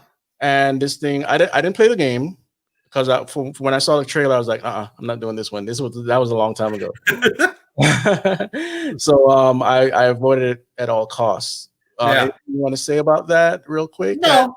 I was thinking of another game as we were watching this. Demon Souls. There's another one that's. Oh, you know what? Hold that thought. Don't forget it. Write it down to whatever you can because we cover these games because we don't want to keep going back to the same theme all the time. No, I know. It's just it popped in my head that's another demonic. No, I'm not saying like I have a problem with that. I'm just Slender saying Man. I don't want to do the next Man. Yeah, this is Slender Man. And this is a game. Okay, let me explain something. This game has caused a lot of problems in society that you might not even know. And I first heard of it from somebody was taken care of, and they were talking about it and whatnot. And I was like, Slender Man, what's that? And I saw it. I was like, I think you should stay away from this. So anyway, you run through the forest and with the flashlight, and you have to avoid Slender Man. If he shows up and you don't get him with the flashlight, you're dead. So anyway, this boiled over into society where these kids kidnapped a girl, saying that they were trying to please Slender Man. And I believed either they killed her or they tried to kill her. I think she was killed. She was killed? Yeah, I'm pretty sure. Yeah.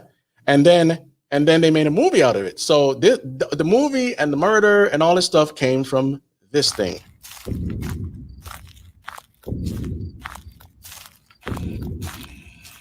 I don't think I'm gonna play the whole thing. I'm just gonna. So anyway, so you see a dark atmosphere, very creepy, gets into your subconscious, and you know that he's hunting you. So anyway, let me try to skip. So this is what happens when Slender Man finds you and you fail. Slender Man is a tall. There we go.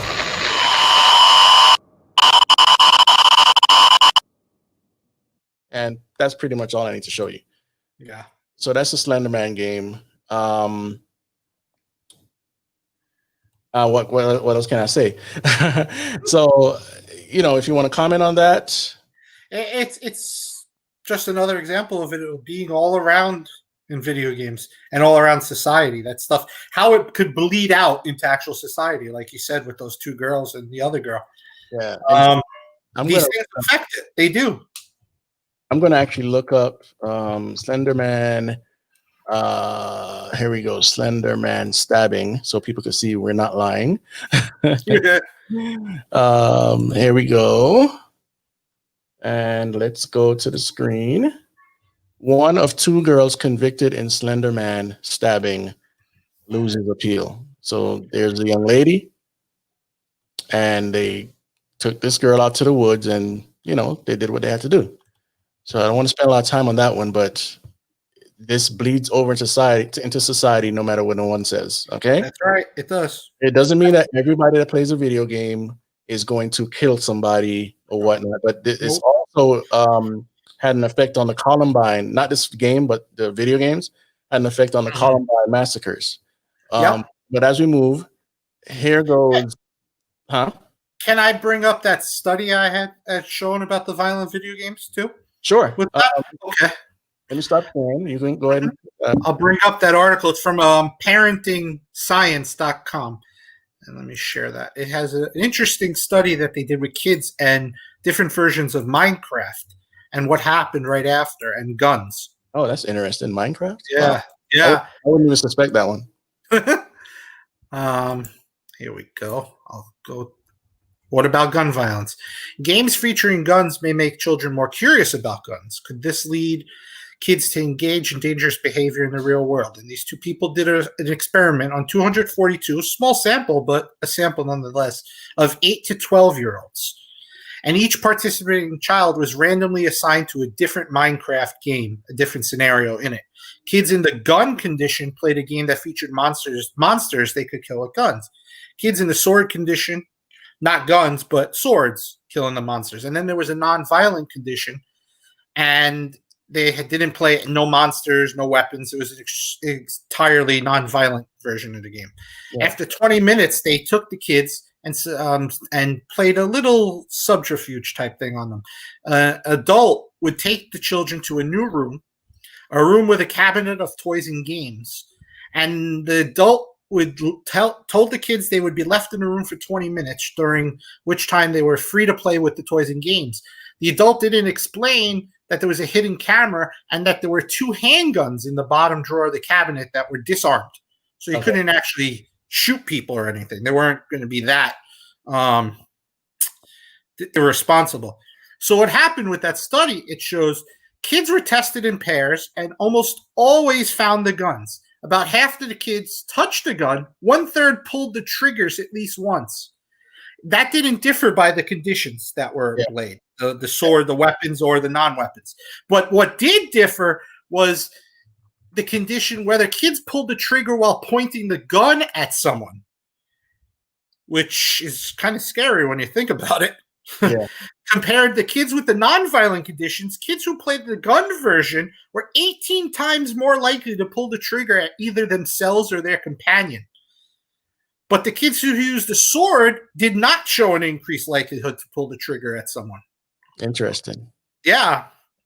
Interesting. So they obviously affect people. They affect people in different ways. Yeah. And like we're saying, not everyone who plays a game is like that. But a lot of times, the ones who are affected could also have tendencies towards it. Aggression, yes. Yeah. Because aggressive people are going to seek out more aggressive options. That's just who they are. But also, you might have some sort of legal thing you've done in your life that opened you up to the demonic side of stuff. Yeah. And it will come into you much easier that way than if you didn't.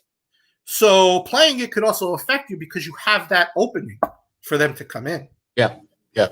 And I know some people that are probably not used to this or probably not saved or whatever. They're gonna roll their eyes. And it's okay. Oh yeah. Yeah. It's okay. But I want to go back to a point that was made earlier by Marinanor. This comment. Yeah. And I want to make sure that he knows, if he's still watching, that I'm not being disrespectful or anything. I just want to point something out here. This is the wiki on fairies. And it says a fairy, also fae, fair folk, and fairy is a type of mythical being or legendary creature found in the folklore of multiple European cultures, including Celtic, Slavic, German, English, and French folklore, a form of spirit often described as metaphysical, supernatural, or preternatural. Myths and stories about fairies do not have a single origin, but are rather a collection of folk beliefs from disparate sources. Various folks' theories about the origins of fairies include casting them as either demoted angels or demons in a Christian tradition, as deities in pagan belief systems, as spirits of the dead, as prehistoric precursors to humans, or as spirits of nature. So you could break this down in so many different ways. You explained it earlier a bit. I mean, let me finish reading. The label of fairy has at times applied only to specific magical creatures with human appearances. Now, once we go into magic, it's already not of God, right? Yep. Magical powers and penchant for trickery. At other times, it has been used to describe any magical creature, such as goblins and gnomes. Fairy has at times been used as an adjective with a meaning equivalent to enchanted or magical. It is also used as a name for the place these beings come from, the land of fairy. A recurring motif of legends about fairies is the need to ward off fairies using protective charms. Common examples of such charms include church bells, wearing clothes inside out. I've seen that before. 4-leaf clovers, and food. Fairies were also sometimes thought to haunt specific locations and to lead travelers astray using will-o'-the-wisps. Before the advent of modern medicine, fairies were often blamed for sickness, particularly tuberculosis and birth deformities.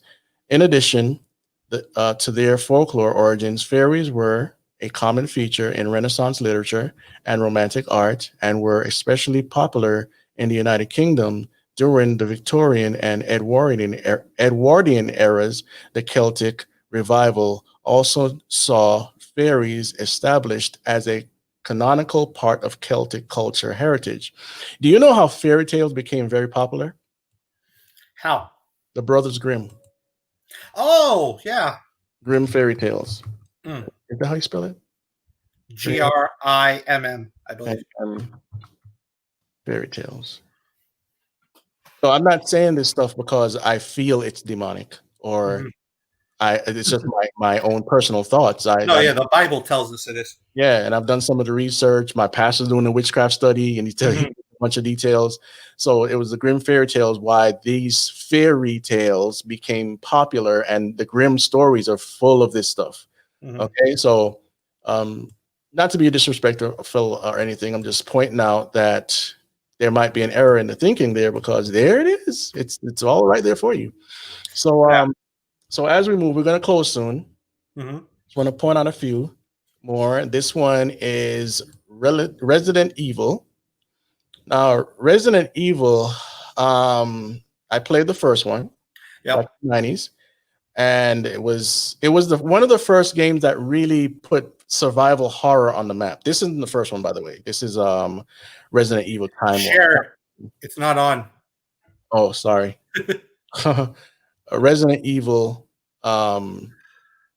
This is the Resident Evil timeline. So these are just some of the games in the Resident Evil franchise with these big genetically modified humans. You got the wolves. You got the zombie dogs, the zombies, and all sorts of themes in here. But they're darker Resident Evil games that have come out. You know some of the newer ones that are way more demonic than this. They had one that looked like a Texas Chainsaw Massacre game. Yeah, I think so. Let me find it on here. Let's see. Resident Evil. Resident Evil. They got Infinite Darkness. I think that's the new one coming out. Infinite Darkness. Yeah, I'm pretty sure that's the newest one. And the name alone tells you. So yeah, like I said, this is one of the survival horror games.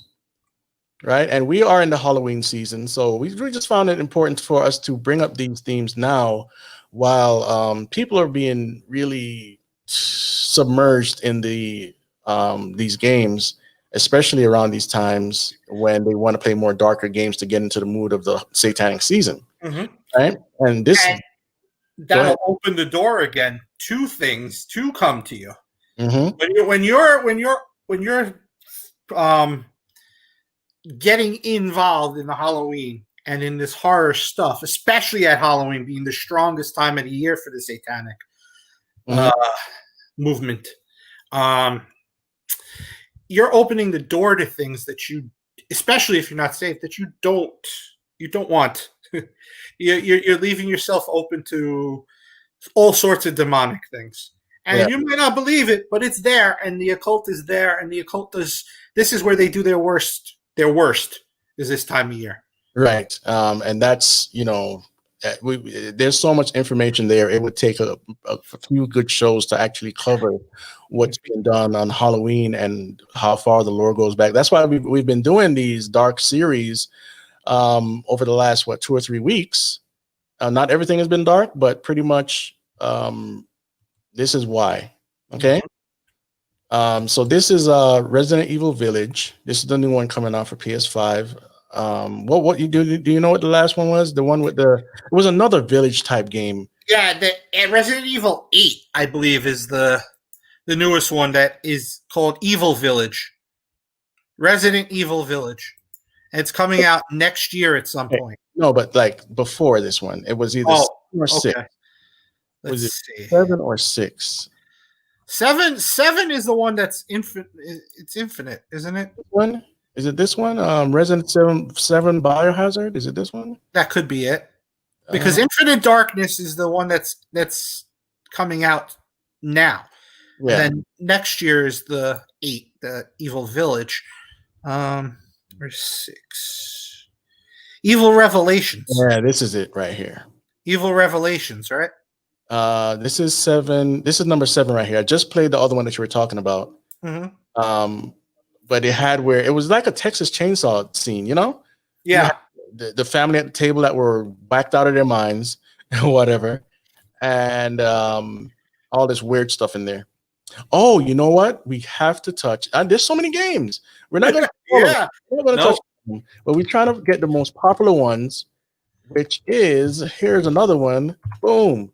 Silent Hill. We cannot. Oh, yes. Silent Hill. Yep. The horror genre has so much stuff in it. Yeah. It's This Yeah. I'm sorry, Silent Hill was more about two worlds coming together, merging. You had the dark spiritual realm. You see the bats over there, the demonic bat or whatever. This is an old game right here. It's one of the first ones. And they made a movie out of this game. And the movie was okay. For a video game movie. Yeah. It's one of the better video game movies. Yeah. But of course the theme is totally demonic.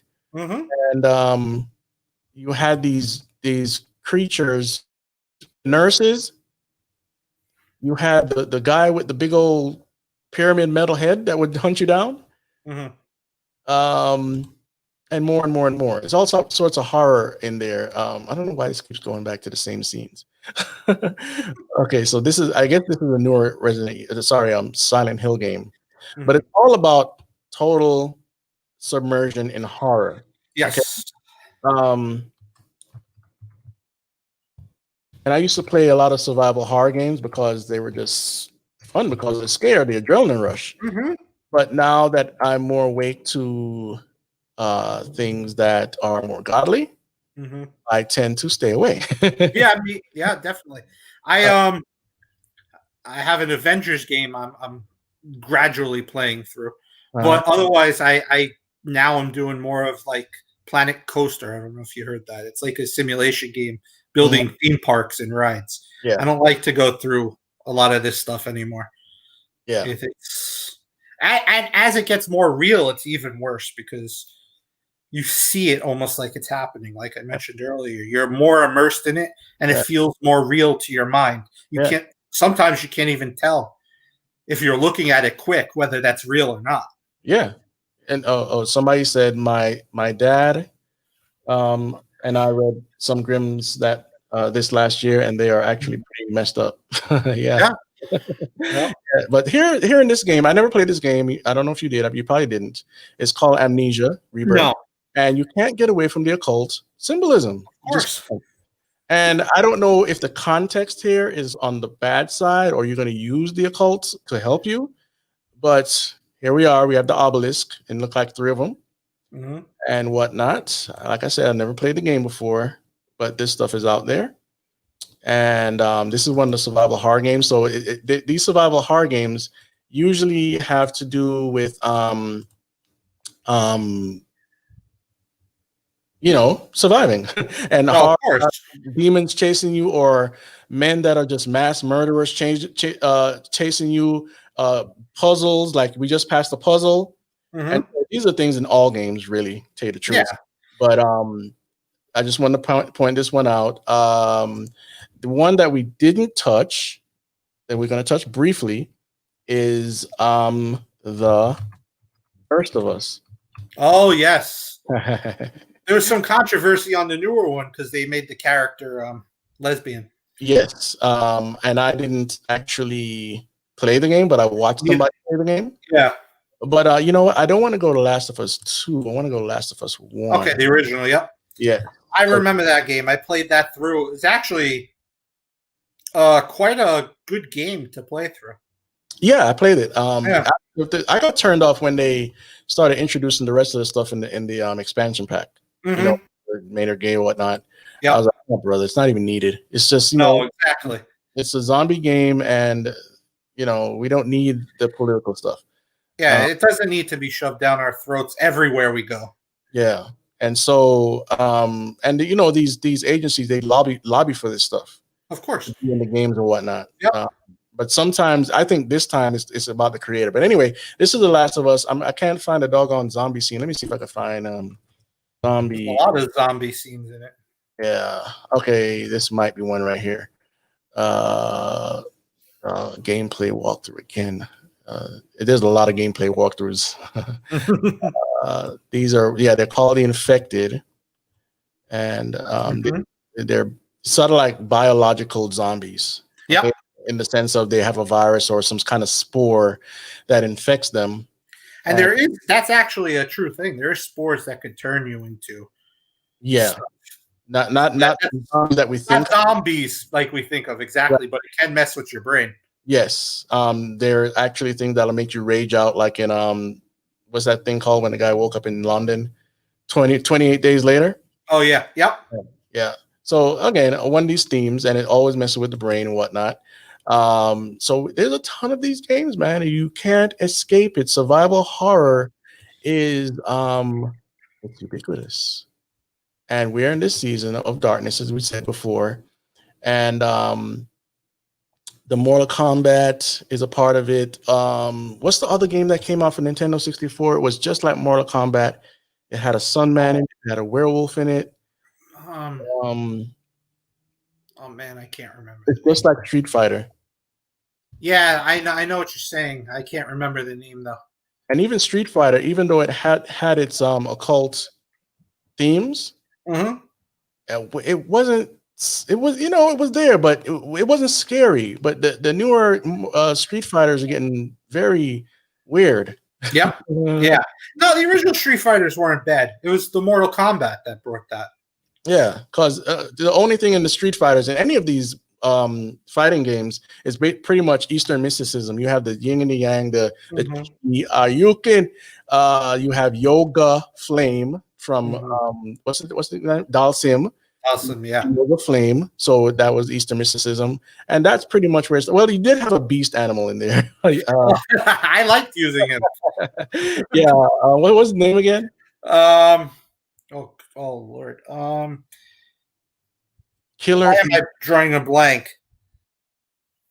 on these names? Val something. Yeah, let me check out this. I'm gonna go to Killer Instinct while you look that up. Okay. Okay, so the newer Killer Instinct is darker than anything that we played on Nintendo. Yeah. And here you have the Saberwolf character. He was big on the Nintendo one, but they really take time to go into cultures and bring out the amulet. Blanca. Sorry to interrupt. Blanca. Yeah. So they take time to bring out these amulets and the things that would actually be into these cultures that are pagan like. Okay. Mm-hmm. Or not pagan, like straight up pagan. Yep. And so you have here a dinosaur mixed with tech, which is these are real things that are being worked on in the world. As a kid, you're not going to think that these things would actually be a part of scientific exploration, but they are. But it is, yeah. Mixing tech, flesh. Even DARPA is trying to bring out animals mixed with tech. Okay. Mm-hmm. And if you don't know what DARPA is, that's a whole nother story. Defense research. Advanced research. Yeah. Yeah. So anyway, this is the werewolf, and now I watched a couple of the trailers for this, and it really got dark in certain cases. Mm-hmm. So not to be surprised or anything like that, but as you see, people, video games are as massive. It's a big treasure trove, just like the movies. Yeah. Okay? And I used to play Killer Instinct like crazy on the Nintendo.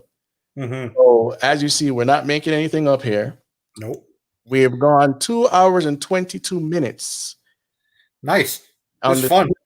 And it was fun. Yes, it was. And I'm trying to make sure that I don't miss anything that I don't want to bring up in the next one. Because I want to keep moving. This is going to be an ongoing series, but not all of them are going to be this long. Okay. We're going to have shorter ones and we're going to have longer ones. But for this case of the first one, we needed to make it complete. And this is one of the games that help us to see the completeness. This is Quake. It was just, there we go, boom. You're playing in this pit. There's all sort of pentagrams and whatnot in this game. Of course, it's just like Doom, and you're fighting in some sort of thing that's aliens and blah blah blah. But there's always some giant demon. Okay. And as we know, this is a spiritual battle, as we pointed out earlier, not a physical one. So you have these puzzles where you have to fight the bosses or whatnot. We covered a lot, man. Yes. Covered a lot. And I hope that everybody got something from this, that they could start a conversation. Even look into your own catalogs. You might see some things that you never thought were actually a problem, And we want you to pray about it. Yes. Seek the Lord, get into his word. Amen. And really start to use discernment when it comes to your gaming. That's right. we're gonna do this again even after Halloween, okay? Mhm. Because there are certain games I can't remember right now that are super dark. God of War. God of War, pagan, you know? Yeah. Yeah, so we're gonna sometimes we're gonna just cover one game, and other times we're gonna cover multiple games. So this is the primer, folks. This is the primer for Game Invaders.